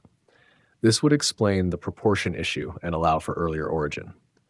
Geological evidence does show that the Giza Plateau experienced wetter conditions in the distant past. Rainfall weathering is plausible if the monument existed then. The question is whether the observed weathering necessarily indicates such antiquity or whether other factors adequately explain it. Some geologists support Schock. Others disagree. A West Virginia University study in the 1990s concluded that the weathering patterns could result from moisture wicking through the limestone rather than direct rainfall. Humidity, dew, and occasional rain over 4,500 years might produce the observed erosion without requiring an older date. The debate reveals a common tension in alternative theories. Specialists in one field, like geology, observe anomalies. They propose explanations that conflict with specialists in another field, like Egyptology. Each side sees the evidence through their disciplinary lens. Geologists focus on rocks and weathering. Egyptologists focus on artifacts, inscriptions, and cultural context. Bridging these perspectives is challenging. The Sphinx sits at the intersection, a monument that must satisfy both geological and archaeological scrutiny. No inscriptions explicitly document the Sphinx's construction. The Dream Stele, between its paws, erected by Pharaoh Thutmose IV around 1400 BCE, describes clearing sand from the monument, suggesting it was already ancient by then, but this doesn't clarify original construction date. Could the Sphinx be older than Khafre? Possibly. Egyptian civilization developed gradually. Earlier peoples might have created monuments later dynasties claimed or modified. The pre-dynastic period remains poorly understood. Earlier dates, perhaps to 3500 or 4000 BCE, wouldn't be revolutionary. But dates of 7,000 or 10,000 years require extraordinary evidence. They demand a complete rethinking of Egyptian prehistory. They require explaining who possessed the capability and motivation to create such monuments without leaving other archaeological traces. The water erosion hypothesis remains on the fringe of Egyptology. Most scholars find the conventional dating more consistent with the totality of evidence, but the debate endures because it touches on fundamental questions. How old is civilization? Could earlier peoples have achieved more than we assume? What knowledge might have been lost? The Sphinx, silent as always, reveals nothing. It sits weathered and enigmatic, its origins still debated after 45 centuries, perhaps longer. The Antikythera mechanism, an out-of-place artifact? In 1900, sponge divers working off the Greek island of Antikythera found a shipwreck. The vessel, dated to approximately 70 to 60 BCE, carried cargo, including statues, pottery, and jewelry. Among the artifacts was a corroded lump of bronze and wood. Nobody paid much attention initially. The lump sat in a museum for 2 years. Then it split, revealing gears inside. The divers had found an ancient mechanical device of stunning complexity. The Antikythera mechanism, as it became known, is an analog computer. It consists of at least 30 bronze gears arranged in a complex system. Inscriptions cover the surfaces. Dials on the exterior once displayed astronomical information. Turn a crank, and the gears calculate the positions of the sun, moon, and planets. For decades, researchers struggled to understand it. The corrosion obscured details. Gears were fragmentary. Inscriptions were illegible. Early interpretations varied wildly. Some thought it was a navigation device. Others proposed it was an astrolabe. Its true purpose remained mysterious. Modern technology changed everything. In 2006, researchers used advanced CT scanning to see inside the mechanism.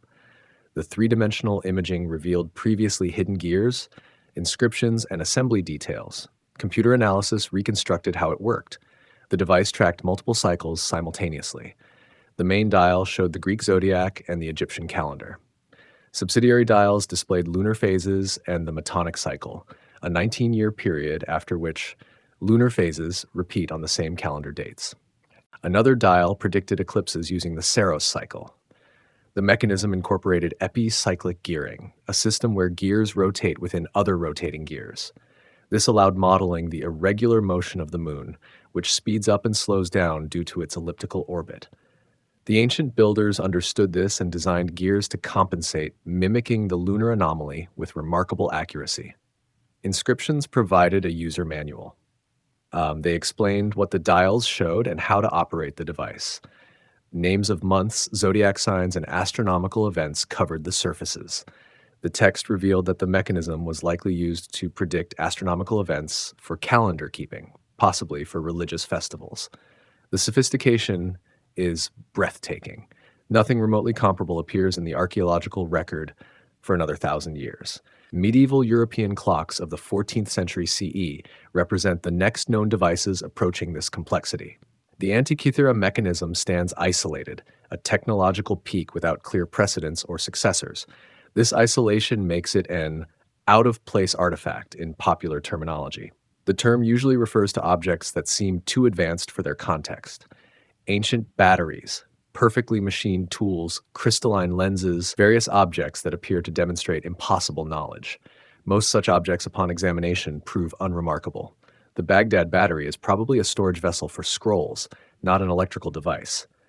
The ancient astronaut carvings are stylistic representations of known figures, not spacesuits. Anomalies usually resolve with proper context and analysis. The Antikythera mechanism is different. Its sophistication is real and documented. CT scans don't lie. The gears exist. The calculations work. This device genuinely represents a technological capability that vanished for a millennium. How is this possible? The answer lies in understanding technological loss. Advances don't automatically persist. They require transmission, resources, and demand. If any link breaks, knowledge disappears. The Hellenistic period from roughly 323 to 31 BCE represented a peak of Greek scientific achievement.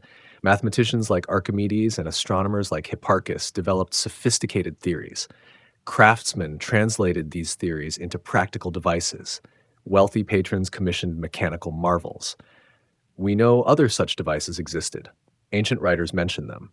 Cicero described two mechanisms built by Archimedes showing planetary motions. These accounts were often dismissed as exaggeration. The Antikythera mechanism proves they were not. But these devices were rare, expensive, and specialized. Few were made. Fewer survived. The knowledge required to build them concentrated in specific centers of learning, like Alexandria or Rhodes. When these centers declined, knowledge scattered or disappeared. The Roman conquest shifted priorities. Romans valued engineering for practical purposes like aqueducts and roads. Abstract astronomical computation held less appeal. Patronage dried up. The specialized craftsmen retired without training successors. Libraries burned. Wars disrupted scholarly communities. By the early medieval period in Europe, the knowledge was gone. Islamic scholars preserved some Greek learning, translating texts and extending theories. But the specific gear-cutting techniques and mechanical principles underlying the Antikythera mechanism weren't transmitted. Eventually, the knowledge was rediscovered. European clockmakers independently developed similar technologies in the medieval period. Astronomical clocks began appearing in the 14th century. By the Renaissance, complex mechanical devices were common. The Antikythera mechanism demonstrates that technological history is not a simple upward line. Capabilities rise and fall. Knowledge appears, then vanishes, then reappears elsewhere. Human ingenuity operates in cycles dependent on culture, economics, and chance. This has implications for thinking about lost civilizations. If the Greeks could build such a device and then lose the knowledge for 1,000 years, what else might have been lost? If a civilization creates something remarkable but produces only a few examples, would we ever find evidence? The answer is sobering. Probably not. If the Antikythera shipwreck had sunk in deeper water, or if the mechanism had corroded completely, or if divers had ignored the lump of bronze, we would never know such devices existed. Cicero's descriptions would remain dismissed as literary fancy. How many other technological achievements vanished without trace? How many brilliant inventions were created, used briefly, then forgotten? The archaeological record preserves primarily stone, pottery, and metal. Complex devices of wood, cloth, or organic materials decay. Singular objects, rare creations, rarely survive. The Antikythera mechanism survived by accident. Bronze resists corrosion better than iron. The shipwreck protected it from looting. Divers happened upon it. Researchers eventually understood it. Remove any of these factors and it remains unknown. This device doesn't prove ancient aliens or super advanced lost civilizations. It proves human intelligence and skill operating at high levels in antiquity. It proves that absence of evidence isn't evidence of absence. It proves we should be humble about what we think ancient peoples could or couldn't achieve. Somewhere in the Mediterranean, perhaps other devices rest in shipwrecks. Somewhere in the deserts or jungles, perhaps evidence of sophisticated cultures waits beneath sand or soil. The Antikythera mechanism reminds us that the past contained more ingenuity, more knowledge, more capability than surviving monuments suggest. Lost knowledge is real. The question is, how much was lost and what might still be found? The oral history code. Are flood myths a collective memory? Every culture has its deluge story. The Epic of Gilgamesh describes Utnapishtim riding out the flood in his boat. Genesis tells of Noah and the ark. Hindu texts speak of Manu warned by a fish god. The Quechua people preserved tales of waters rising to cover the mountains. Aboriginal Australians remember when the sea swallowed the land. Across 6 continents, separated by oceans and millennia, humans told the same story. The world drowned. Coincidence makes a poor explanation when the pattern repeats hundreds of times. These aren't vague similarities. The details align with surprising precision. A hero receives warning, animals are saved, a vessel provides refuge, the waters recede, humanity begins again. The question isn't whether flood myths exist, the question is why they're everywhere. One answer dominates the modern fringe.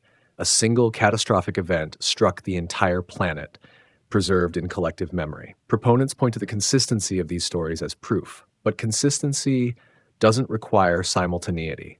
The geological record tells a different story, one written in sediment and isotopes rather than clay tablets. Between 18,000 and 7,000 years ago, sea levels rose by roughly 120 meters, not overnight, not in a single deluge. The process took millennia, driven by melting ice sheets as the planet warmed. Yet this gradual rise wasn't experienced gradually. Coastlines didn't retreat in orderly fashion, they flooded in pulses. Research published in quaternary science reviews examined the rate of sea level change during deglaciation. Certain periods saw rapid increases, what geologists call meltwater pulses. Meltwater Pulse 1A, occurring around 14,600 years ago, raised oceans by perhaps 20 meters in just 4 centuries. For coastal communities, this wasn't abstract. Within a few generations, entire landscapes vanished beneath the waves. Studies of submerged landscapes around Australia document this process. The Gulf of Carpentaria, once dry land connecting northern Australia to New Guinea, flooded between 12,000 and 8,000 years ago. River valleys became bays. Hills became islands. Communities that had occupied the same territory for thousands of years watched their world transform. Archaeological evidence from Sundaland demonstrates similar patterns. The Sunda Shelf, which once connected modern Indonesia, Malaysia, and mainland Southeast Asia, drowned in stages. River systems that had flowed for hundreds of kilometers simply ceased to exist, their mouths now 100 meters underwater. Populations retreated inland or adapted to archipelagic life. The Black Sea presents perhaps the most dramatic case. Geologists Walter Pittman and William Ryan proposed in 1997 that around 5600 BCE, rising Mediterranean waters breached the Bosporus, flooding the Black Sea basin. Their hypothesis suggested a catastrophic inundation, with seawater cascading through the strait at enormous volume. The Black Sea, previously a freshwater lake, became saline virtually overnight in geological terms. Subsequent research has refined this timeline. Core samples from the Black Sea floor reveal a sharp transition in sediment types. Freshwater mollusks disappear from the record, replaced by marine species. Dating of these transitions clusters around the late 7th millennium BCE. The flooding wasn't instantaneous in human terms, likely taking several decades, but villages along the former lakeshore would have faced rapid displacement. Could this event have inspired the Mesopotamian flood myths? The geography works. Agricultural communities around the Black Sea basin would have been forced to migrate. Some populations likely moved south, eventually settling in the Fertile Crescent. They would have carried their stories with them, tales of a world drowned, of lands lost to water. But the Black Sea deluge can't explain flood myths in the Americas, Australia, or South Asia. Each region needs its own mechanism, and the evidence suggests each region had one. Post-glacial flooding wasn't unique to one corner of the world. It was a global phenomenon experienced locally. Oral traditions possess remarkable durability. Linguistic anthropologists have documented Aboriginal Australian stories that encode information about coastlines that existed more than 7,000 years ago. Stories from the Spencer Gulf region describe a time when offshore islands were connected to the mainland, details confirmed by bathymetric surveys. The Gunditjmara people preserve accounts of volcanic eruptions dated through geological analysis to 37,000 years ago. If Aboriginal Australians maintained accurate geographical memory across hundreds of generations, why not other cultures? The mechanism exists. Societies without writing invest enormous cultural energy in preserving knowledge through story. Repetition, ritual context, and mnemonic devices allow information to persist. The content may become mythologized, wrapped in divine intervention and moral lessons, but the core event remains embedded in the narrative. Genesis wasn't written to document sea level change. The Epic of Gilgamesh served literary and religious purposes. Yet both may contain genuine historical memory, distilled and transformed through countless retellings. The theological framing doesn't negate the historical kernel. It simply reflects how pre-literate societies encoded and transmitted information. Skeptics raise valid concerns. Human psychology gravitates towards certain narrative patterns. Flood stories might emerge independently because floods are universally frightening and culturally significant. Every river civilization experiences devastating floods. Communities built near water, the source of life, inevitably face water's destructive power. Perhaps these myths reflect common experience rather than shared history. This argument has merit, but doesn't address the geographical specificity in many accounts. Australian Aboriginal stories don't describe generic flooding. They name specific locations now underwater. They describe the formation of particular islands and bays. This isn't archetypal storytelling. This is encoded geography. The timing also aligns too well to dismiss. The period of rapid post-glacial sea level rise corresponds exactly with the era these myths claim to describe. If flood myths merely reflected local river flooding, we'd expect them distributed evenly throughout human history. Instead, they cluster. The world's great flood narratives, when stripped of cultural variation, point to the same epoch, the end of the last ice age. Genetic and archaeological evidence supports widespread coastal occupation during the late Pleistocene and early Holocene. Humans didn't live exclusively inland. We occupied coastlines, estuaries, and river deltas. These were the richest ecological zones, abundant in fish, shellfish, and waterfowl. They were also the first areas to flood. The archaeological record from these zones is largely missing, not because these areas weren't occupied, but because the sites now lie under 100 meters of water on continental shelves. We're sampling from the survivors, communities that lived inland, or managed to relocate. The drowned settlements, potentially home to significant populations, remain inaccessible to conventional excavation. Recent underwater surveys off the coast of British Columbia have identified stone tools and ancient hearths in areas that were above water 14,000 years ago. Each discovery reinforces the same conclusion. Coastal zones were populated, and those populations were displaced by rising seas. They didn't vanish. They moved, and they remembered. The oral history code, as some researchers term it, isn't mystical. It's practical. Societies that accurately remembered their environment, including past catastrophes, had survival advantages. Knowing which lands flooded, which routes remained safe, which areas to avoid, this information had immediate utility. It was worth preserving, worth teaching to each generation. Modern humans often underestimate oral tradition. We live in a world of external memory, information stored outside our heads. This breeds a kind of cultural amnesia, an assumption that without writing, nothing persists. But oral cultures develop sophisticated methods to preserve knowledge. Poetry, song, ritual reenactment all served as mnemonic technologies. The ubiquity of flood myths doesn't prove Atlantis. It doesn't validate a single advanced civilization destroyed by catastrophe. What it does suggest is that humans across the globe experienced and remembered the same planetary transformation, the end of the Ice Age and the drowning of their ancestral lands. These weren't imaginary catastrophes. They were real events, experienced by real people, preserved through the only technology available: story. The true mystery isn't why these myths exist. It's how much accurate geographical information they contain, waiting to be decoded. As underwater archaeology advances, as we finally explore the drowned continental shelves, we may discover that these ancient stories are more reliable than we ever imagined. Not fantasy, not allegory, memory. The Bimini Road, Natural Geology or Sunken Harbor. In 1968, zoologist and aviation pioneer J. Manson Valentine was diving off the coast of North Bimini in the Bahamas. What he found, or thought he found, would become one of the most contentious underwater features in alternative archaeology. Stretching along the seafloor, approximately 700 meters of limestone blocks formed what appeared to be a paved road or wall, remarkably regular, seemingly too perfect to be natural. Valentine was convinced he'd discovered proof of a lost civilization. The timing seemed prophetic.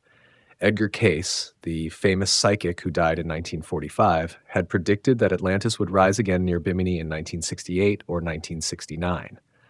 The so-called Bimini Road appeared to fulfill this prophecy with remarkable precision. Within months, the site became a pilgrimage destination for believers in Atlantis and lost civilizations. The formation lies in about 5 to 7 meters of water. The blocks are roughly rectangular, each roughly 3 to 4 meters in length. They're arranged in a linear pattern that curves gently, following the underwater terrain. Some blocks appear to be stacked, suggesting layering. From above, the arrangement looks architectural. The human eye naturally seeks pattern and purpose, and this formation provides both. Initial investigations by archaeologists focused on one question: are these blocks natural or placed by human hands? The distinction matters enormously. Natural rock formations can exhibit remarkable regularity. Basalt columns in places like the Giant's Causeway in Ireland form nearly perfect hexagons through cooling and crystallization. Sedimentary layers crack along predictable planes. Geology routinely produces straight lines and right angles without any intelligent intervention.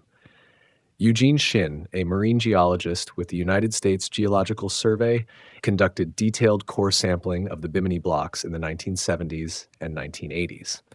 His findings, published in peer-reviewed journals, offered a straightforward explanation. The blocks are beach rock, a sedimentary formation that occurs when calcium carbonate precipitates and cements beach sediments. This process creates hard, limestone-like layers parallel to the shoreline. Beach rock forms in the intertidal zone, right where waves meet sand. As sea levels rise and fall, these hardened layers become submerged. Over time, weathering and erosion create fracture patterns.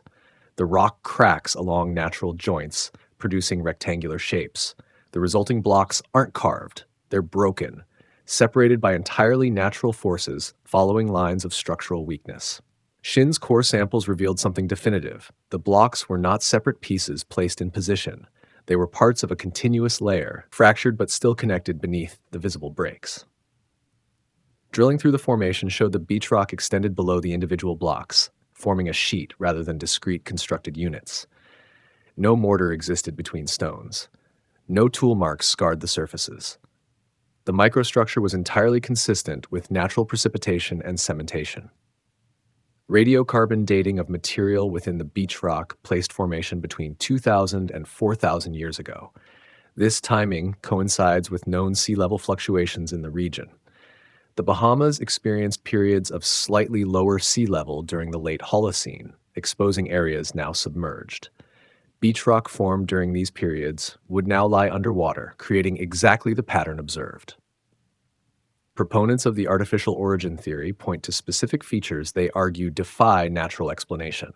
Some blocks appear to have prop stones underneath, small rocks seemingly positioned to support larger blocks.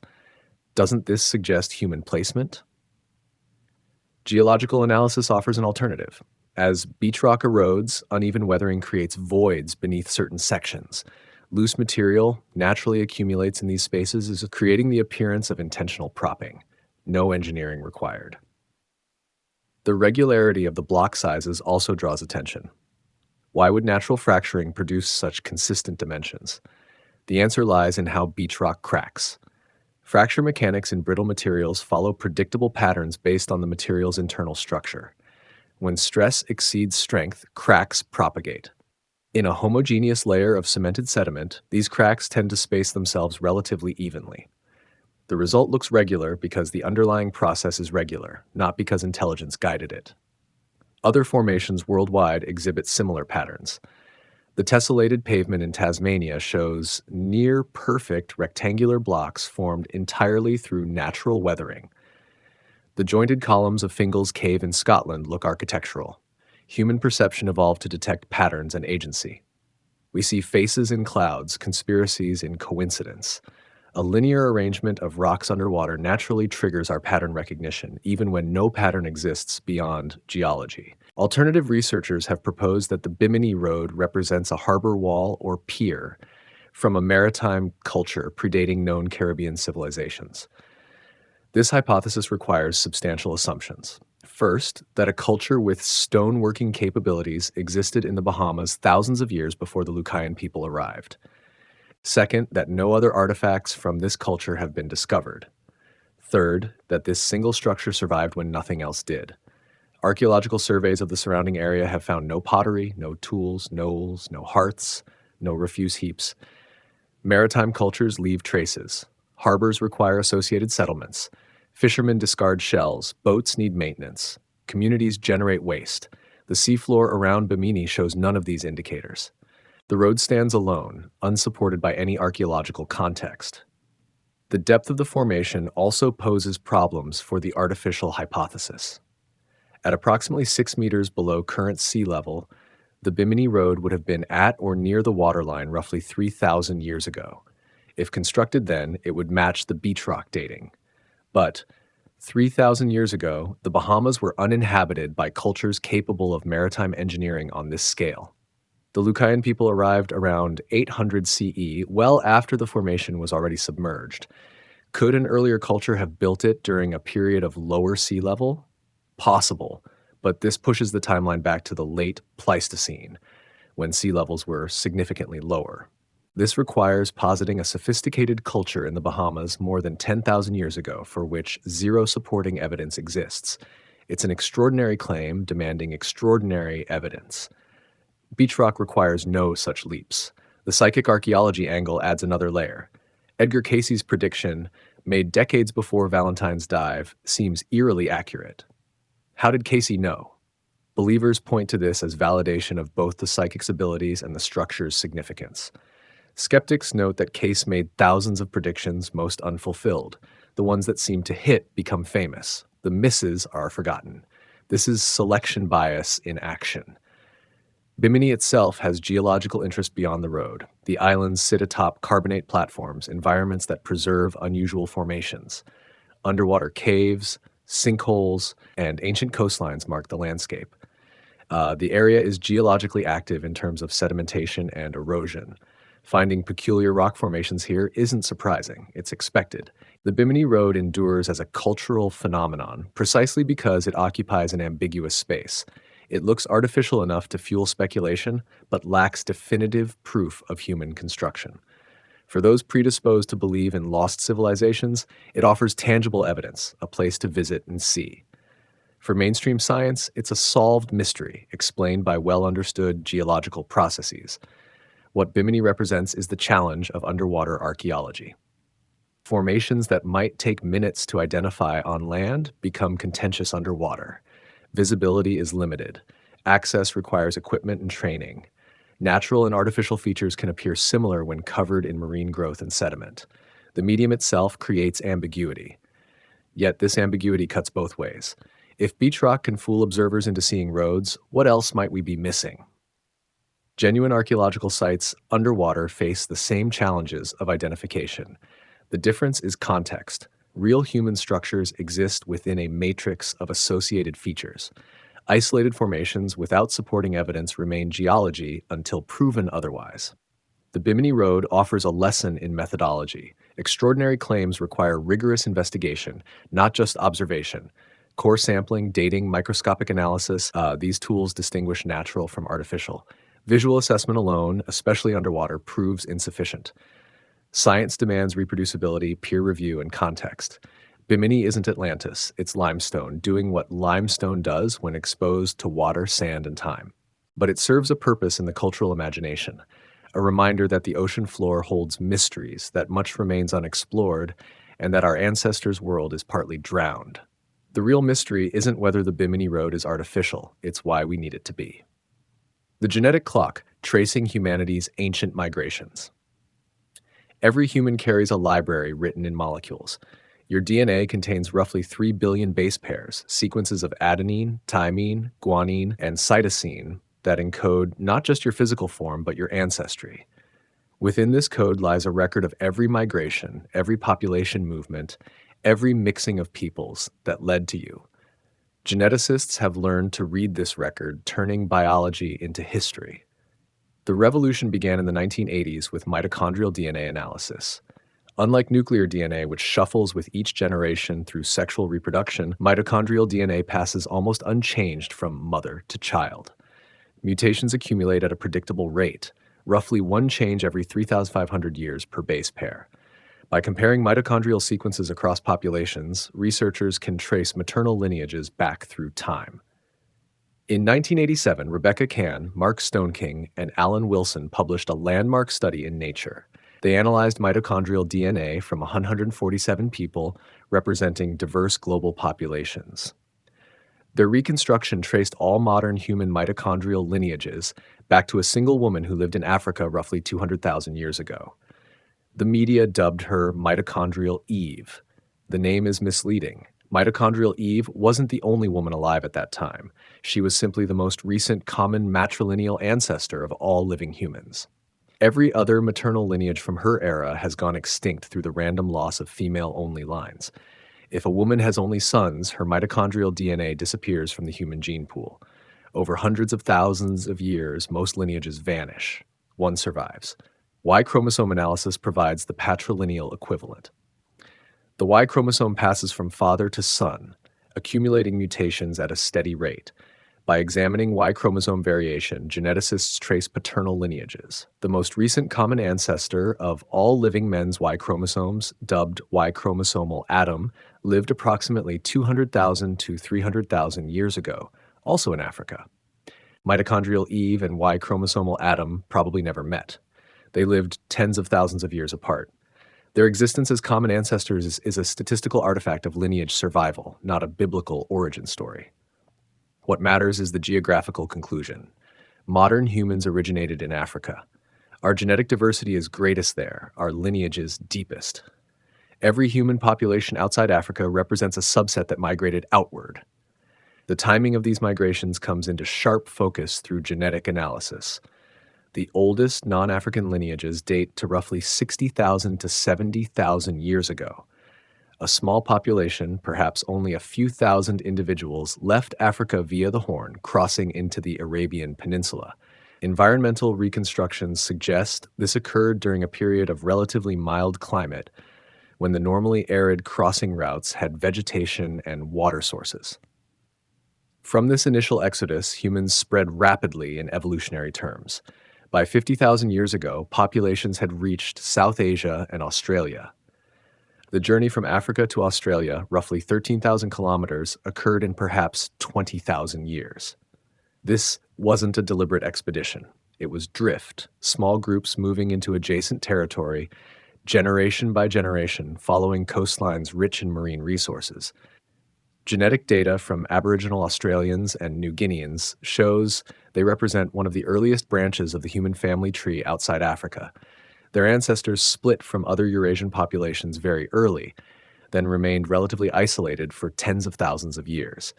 This isolation shows in their genetics distinct patterns that reflect adaptation to Australian environments and minimal mixing with later arrivals. The peopling of Europe happened in waves. The first anatomically modern humans arrived around 45,000 years ago. These initial populations left genetic traces, but subsequent migrations during and after the Ice Age largely replaced them. By analyzing ancient DNA from skeletal remains, geneticists have reconstructed population turnover. The Europe of 40,000 years ago was genetically distinct from the Europe of 20,000 years ago, which differed again from post-Ice Age populations. Ancient DNA has revolutionized the field. The first successful sequencing of Neanderthal DNA in 1997 opened new possibilities. By 2010, researchers had assembled a draft Neanderthal genome. The revelations were startling. Modern humans outside Africa carry roughly 1 to 2% Neanderthal DNA. Our ancestors didn't just encounter Neanderthals, they interbred with them. This admixture occurred multiple times over tens of thousands of years, primarily in the Near East, where the two species overlapped. The Neanderthal genes that persist in modern humans aren't random. Natural selection has shaped which sequences survived. Some Neanderthal variants boosted immune function, providing resistance to pathogens. Others may have affected skin and hair characteristics, useful adaptations to non-African environments. Denisovans, a sister group to Neanderthals known primarily from fragmentary remains in Siberia, also contributed to modern human genetics. Populations in Oceania, particularly Papua New Guinea and Aboriginal Australians, carry up to 5% Denisovan DNA. The Denisovan contribution appears to include genes affecting high-altitude adaptation, variants that became prevalent in Tibetan populations. The genetic evidence for these interactions is unambiguous. Human evolution wasn't a clean tree with separate branches. It was a tangled bush with interconnecting limbs, species meeting and mixing before some went extinct. The notion of pure ancestral populations finds no support in genetics. Mixing was the norm. The Americas present a particularly interesting case. Genetic studies consistently point to a relatively recent entry, roughly 15,000 to 20,000 years ago. Native American populations show clear links to East Asian populations, specifically groups in Siberia. The connection is unambiguous. The ancestors of the first Americans came from Asia. Within the Americas, genetic diversity decreases from north to south. This pattern is consistent with serial founder effects, small groups branching off from larger populations as they moved southward. Each division reduced genetic variation slightly, creating a gradient. The southernmost populations of South America show the least diversity, the endpoint of a long migration. Y chromosome and mitochondrial lineages found in Native Americans are a subset of those in Siberia. Specific haplogroups, genetic signatures shared by related individuals, link directly to populations in the Altai region. The genetic clock, using mutation rates, dates the split to roughly 20,000 years ago. This aligns with archaeological evidence for human presence in Beringia, the land bridge connecting Siberia and Alaska during periods of lowered sea level. Could there have been earlier migrations?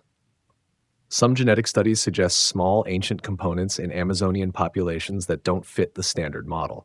These traces, if real, might indicate a minor, earlier migration or an unidentified source population. The evidence remains contested. What's certain is the major peopling event occurred roughly 15,000 years ago.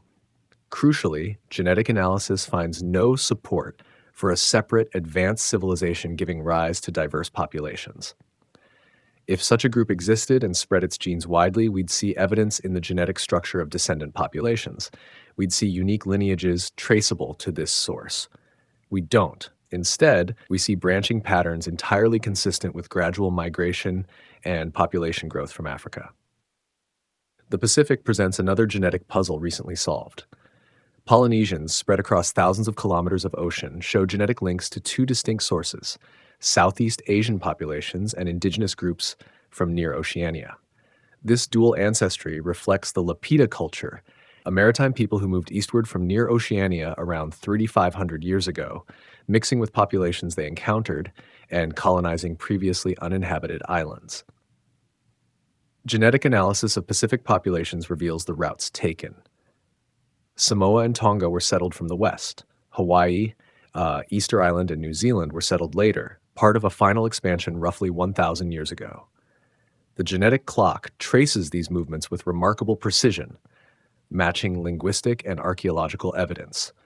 What genetics cannot do is tell us about lost civilizations that vanished without descendants. If a population went extinct, leaving no genetic legacy, DNA analysis won't detect them.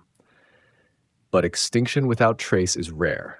Even populations that collapsed typically left survivors who mixed with neighboring groups.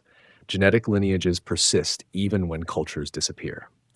The verdict from genetics is clear. Modern human diversity arose through migration and adaptation, not from a single advanced source population.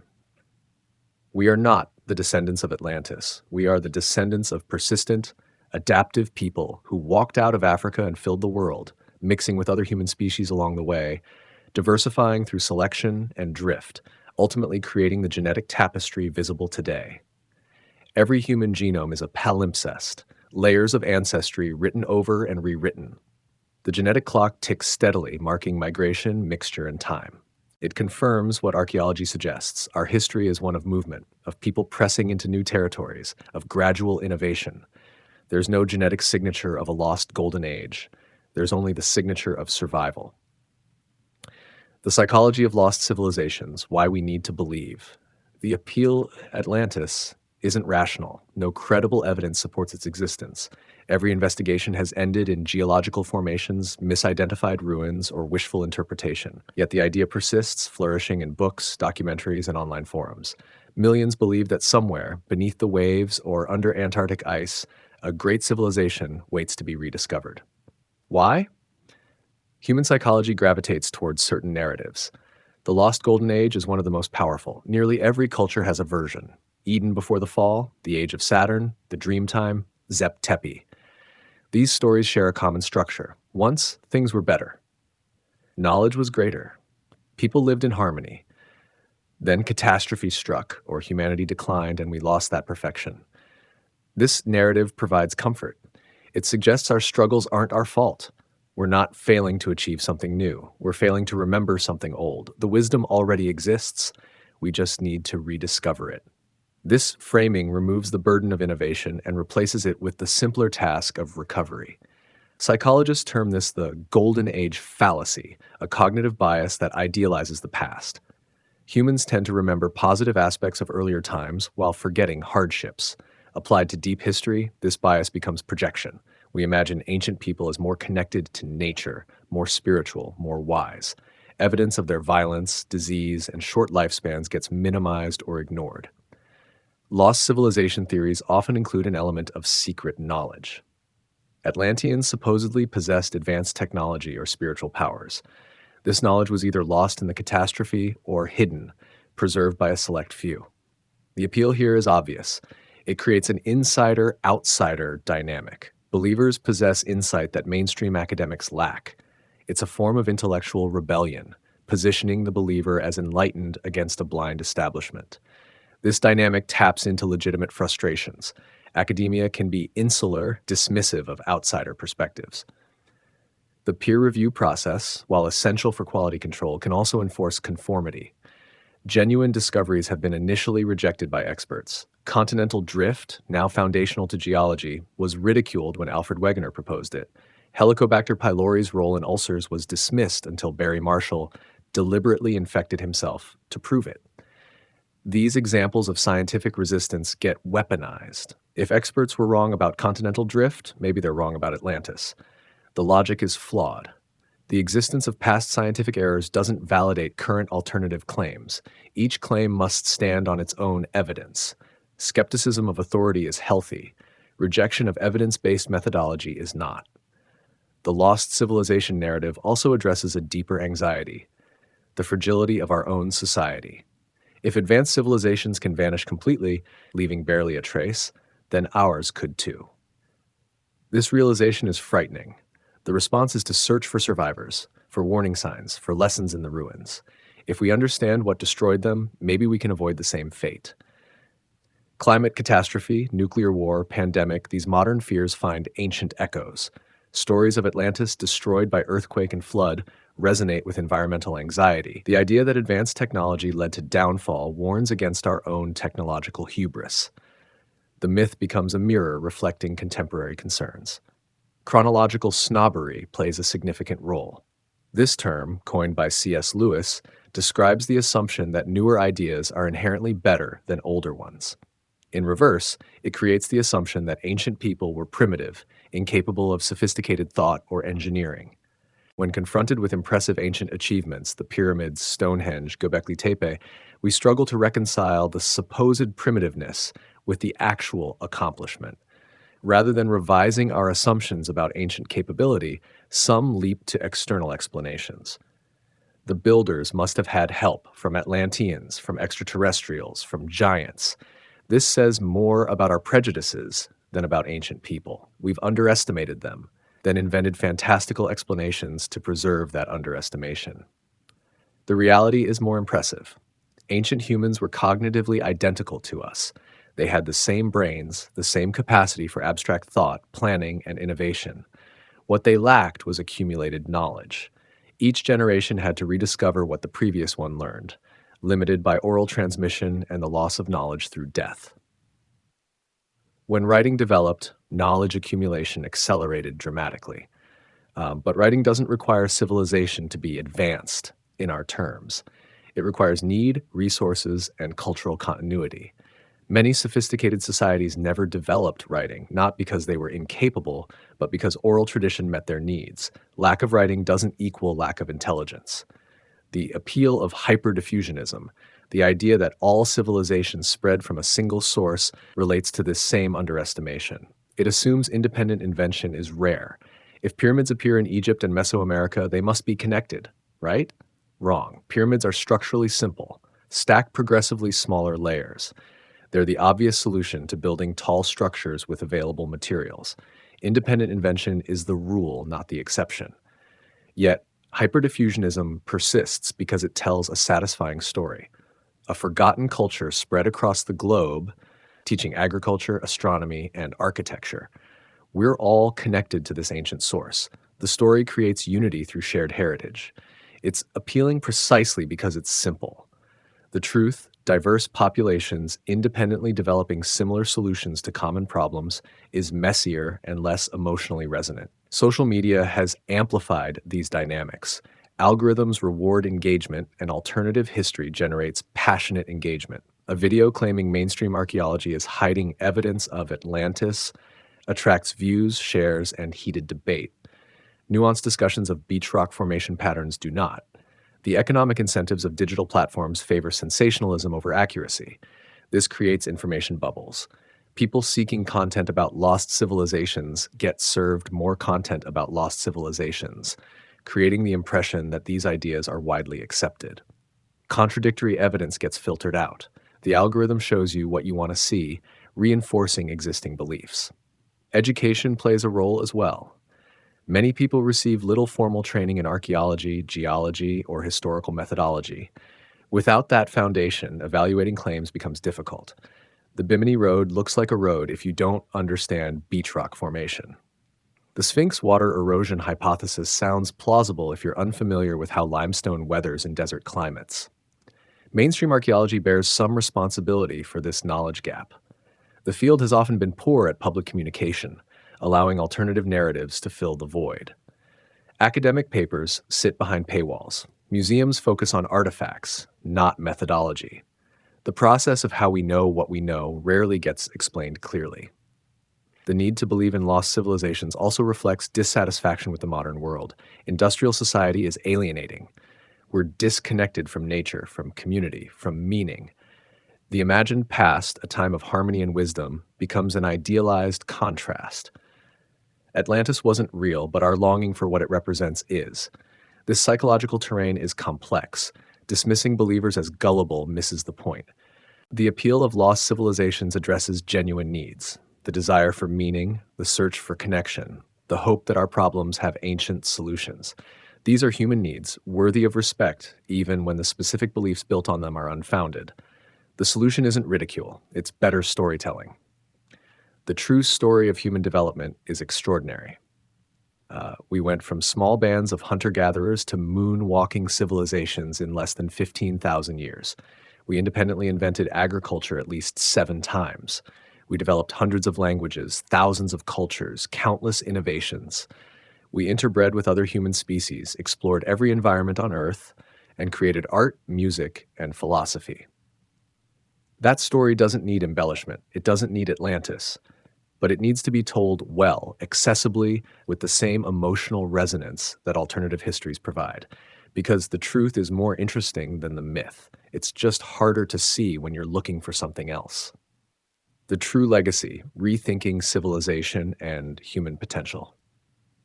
The search for pre-Ice Age civilizations has taken us from Plato's dialogues to drowned continental shelves, from genetic analysis to psychological need. We've examined myths and mechanisms, evaluated evidence and speculation. Now we arrive at the synthesis. What did we actually find? Not Atlantis. That much is clear. No archaeological evidence supports a Bronze Age empire stretching from the Mediterranean to the Americas. The geological timeline doesn't work. The sea level changes don't align. The cultural markers, the artifacts that would inevitably survive, simply don't exist. Atlantis, as Plato described it, is fiction. But something more interesting emerges from the investigation. The question we should have been asking isn't, did an advanced civilization exist and vanish? It's what actually happened during the massive environmental changes at the end of the Ice Age, and how did it shape humanity? The answer is profound. Between roughly 20,000 and 7,000 years ago, humans experienced planetary transformation on a scale we can barely imagine. Ice sheets kilometers thick melted. Sea levels rose 120 meters. Continental shelves the size of India drowned. Megafauna went extinct. Climate zones shifted by thousands of kilometers.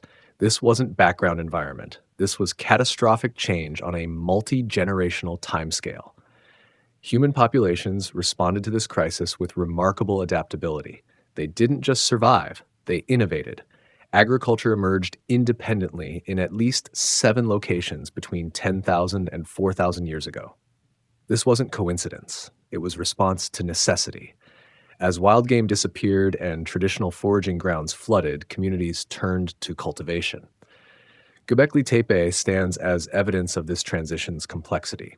Built around 9600 BCE by people who were apparently pre-agricultural or in transition to agriculture, the site defies our simple narratives. Hunter-gatherers aren't supposed to build monumental architecture. They're supposed to be nomadic, egalitarian, focused on survival. Yet, here's a massive ceremonial complex requiring thousands of hours of coordinated labor, sophisticated stoneworking techniques, and abstract symbolic thinking. The site forces us to revise our definitions. What makes a civilization? Is it cities? Gobekli Tepe had no city. Is it writing? No writing existed there. Is it agriculture? The builders were hunters. Is it social hierarchy? Probably, given the labor organization required. Is it monumental architecture? Absolutely. Our categories fail us. Civilization isn't a checklist. It's not a single path from simple to complex. It's a spectrum of organizational strategies that different societies adopted based on their environments, challenges, and cultural values. Some developed writing early, others never did. Some built cities, others remained dispersed. None of these choices indicates superiority or inferiority. They indicate adaptation. The drowned continental shelves represent the great unknown in this story. During the last glacial maximum, when sea levels were at their lowest, these areas weren't barren wasteland. They were prime real estate. River valleys, coastal plains, estuaries teeming with resources. If human populations follow resources, and they do, then significant numbers lived on what is now seafloor. We're excavating the highlands, sampling the survivors who moved inland or already lived there. The coastal populations, potentially numbering in the hundreds of thousands across global continental shelves, remain inaccessible. Their sites lie under sediment and seawater. Their artifacts, if they made them from organic materials, as many coastal cultures do, have decomposed. We're writing human history from incomplete data, a book with whole chapters underwater. Recent underwater archaeology offers glimpses of what we're missing. Off British Columbia, stone tools from 14,000 years ago. In the Baltic, Mesolithic settlements perfectly preserved by cold, oxygen-poor water. In the Mediterranean, Bronze Age ships with their cargo intact. Each discovery reveals complexity we didn't anticipate. Each suggests we've underestimated the maritime capabilities of ancient peoples. The oral traditions examined earlier take on new significance in this light. If flood myths encode real memories of real events, then indigenous peoples have been telling us for millennia that their ancestors lived on lands now drowned. We dismiss these stories as primitive mythology. Perhaps we should have listened more carefully. Aboriginal Australians describe specific islands, specific coastlines, specific geographical features that existed before flooding. Modern bathymetric surveys confirm these descriptions. The stories are accurate. They preserve geographical information for more than 7,000 years through oral transmission alone. What else did they preserve that we haven't yet learned to decode? This is the true legacy. Recognition that human capacity for innovation, adaptation, and cultural transmission extends far deeper into the past than we assumed. We don't need Atlantis to make human prehistory interesting. The real story, populations navigating environmental catastrophe, developing new subsistence strategies, building ceremonial centers, preserving knowledge through story, is extraordinary enough. The Younger Dryas impact hypothesis, whether ultimately validated or refuted, highlights another important point. We now know that catastrophic events can and do occur. Asteroid impacts happen. Climate can shift rapidly. Extinctions cascade through ecosystems. The question isn't whether catastrophes occurred, it's how humans responded. The answer appears to be with remarkable resilience. Post-Younger Dryas populations didn't collapse into prolonged dark ages. They adapted. Within a few thousand years, they were building Gobekli Tepe, domesticating crops, and expanding into new territories. Human societies are more robust than we often assume. This resilience came at a cost. Cultural knowledge was lost, technologies were forgotten, populations declined. But the human project continued. This pattern, loss and rediscovery, regression and innovation, likely repeated throughout prehistory. Progress wasn't linear.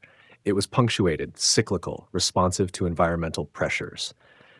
Understanding this pattern matters for our current moment. We face our own environmental crisis. Sea levels are rising again, though this time from warming rather than ice sheet collapse. Climate zones are shifting. Species are going extinct. The parallels to the post-Ice Age transition are uncomfortable but real. What the archaeological record suggests is that human ingenuity responds to necessity. When comfortable strategies fail, we innovate. Agriculture wasn't invented during times of plenty. It emerged during stress. Monumental architecture often appears during periods of social reorganization. Crisis drives change, but crisis also destroys. For every Gobekli Tepe that gets built, countless communities probably failed, moved, or were absorbed into other groups. Survival bias shapes the archaeological record. We see the successes because they left durable traces. The failures left nothing but possibly contributed genetic material to surviving populations. The genetic evidence reinforces this interpretation. Human DNA shows repeated bottlenecks, periods when populations crashed. Between bottlenecks, diversity rebounds through population growth and migration. The pattern is one of repeated near extinctions followed by recovery. We are the descendants of survivors, shaped by selective pressures that removed populations unable to adapt. This isn't a story of steady advancement from primitive to sophisticated. It's a story of punctuated equilibrium, long periods of relative stability interrupted by rapid change. During stable periods, cultures develop along local trajectories. During disruptions, only adaptive strategies survive. The result is a complex tapestry of human diversity, not a single line of progress. Where does this leave the idea of pre-Ice Age civilizations? In the realm of possibility but not probability. Could a society have developed sophisticated organization like monumental architecture and complex technology before 12,000 years ago? Yes. Gobekli Tepe proves that much is possible earlier than we thought. Could such a society have vanished without trace? It's harder, but not impossible, especially if primarily located on now submerged continental shelves. The question is, what does the available evidence support? And the answer remains, no evidence supports the existence of a civilization approaching the complexity of Bronze Age states during the late Pleistocene. Every proposed site has alternative, simpler explanations. Every claimed artifact proves to be natural or misidentified. Every genetic analysis shows patterns inconsistent with a single advanced source population. This doesn't mean we should stop looking. The continental shelves remain mostly unexplored. Future discoveries may overturn current understanding. That's how science works. But extraordinary claims require extraordinary evidence. Until such evidence emerges, the null hypothesis that no advanced pre-Ice Age civilization existed remains the most defensible position. What we should recalibrate is our definition of advanced. If advanced means complex social organization, Gobekli Tepe qualifies. If it means impressive engineering, the Great Pyramid qualifies. If it means long-distance trade networks, Bronze Age cultures qualify. If it means writing and bureaucracy, Sumerian city-states qualify. But if advanced means Atlantis-style empire with fleets and conquest, nothing in the pre-Bronze Age archaeological record qualifies. The search for lost civilizations reveals more about us than about the past. It reveals our need for meaning, our dissatisfaction with gradualism, our desire for connection to something greater. These needs are valid. The mistake is projecting them onto sparse evidence and calling it history. Better to engage with what actually happened. The end of the Ice Age was genuinely catastrophic. People genuinely suffered. Entire ways of life genuinely ended. And from that destruction, humans built something new. Not everywhere at once, not following a single blueprint, but persistently, creatively, adaptively. That's the real story of human civilization. Not inheritance from a lost golden age, but hard-won innovation under pressure. The legacy we should take from this investigation isn't validation of alternative theories. It's recognition that conventional archaeology has only scratched the surface. Vast areas remain unexplored. Entire landscapes lie underwater. Oral traditions contain information we haven't properly analyzed. Genetic studies continue to reveal unexpected connections. The past is more complex than any textbook admits.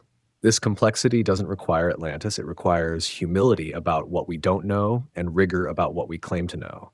It requires listening to indigenous knowledge systems while maintaining critical standards of evidence. It requires interdisciplinary approaches that combine archaeology, geology, genetics, climatology, and anthropology. And it requires public engagement that treats people as capable of understanding nuance rather than needing simple stories. The true mystery isn't whether an advanced civilization existed before the Ice Age. The true mystery is how human societies navigated catastrophic environmental change, maintained cultural continuity through oral tradition, independently developed similar innovations across continents, and ultimately created the diverse world of cultures we inhabit today. That mystery deepens with every discovery. Gobekli Tepe wasn't in any textbook 20 years ago. Denisovan DNA was unknown 15 years ago. Submerged landscapes off British Columbia weren't mapped 10 years ago. Each finding adds complexity to the human story. None requires lost civilizations, but all demand we think bigger about what our ancestors achieved. The invitation, then, is to exploration rather than speculation. The continental shelves await systematic survey.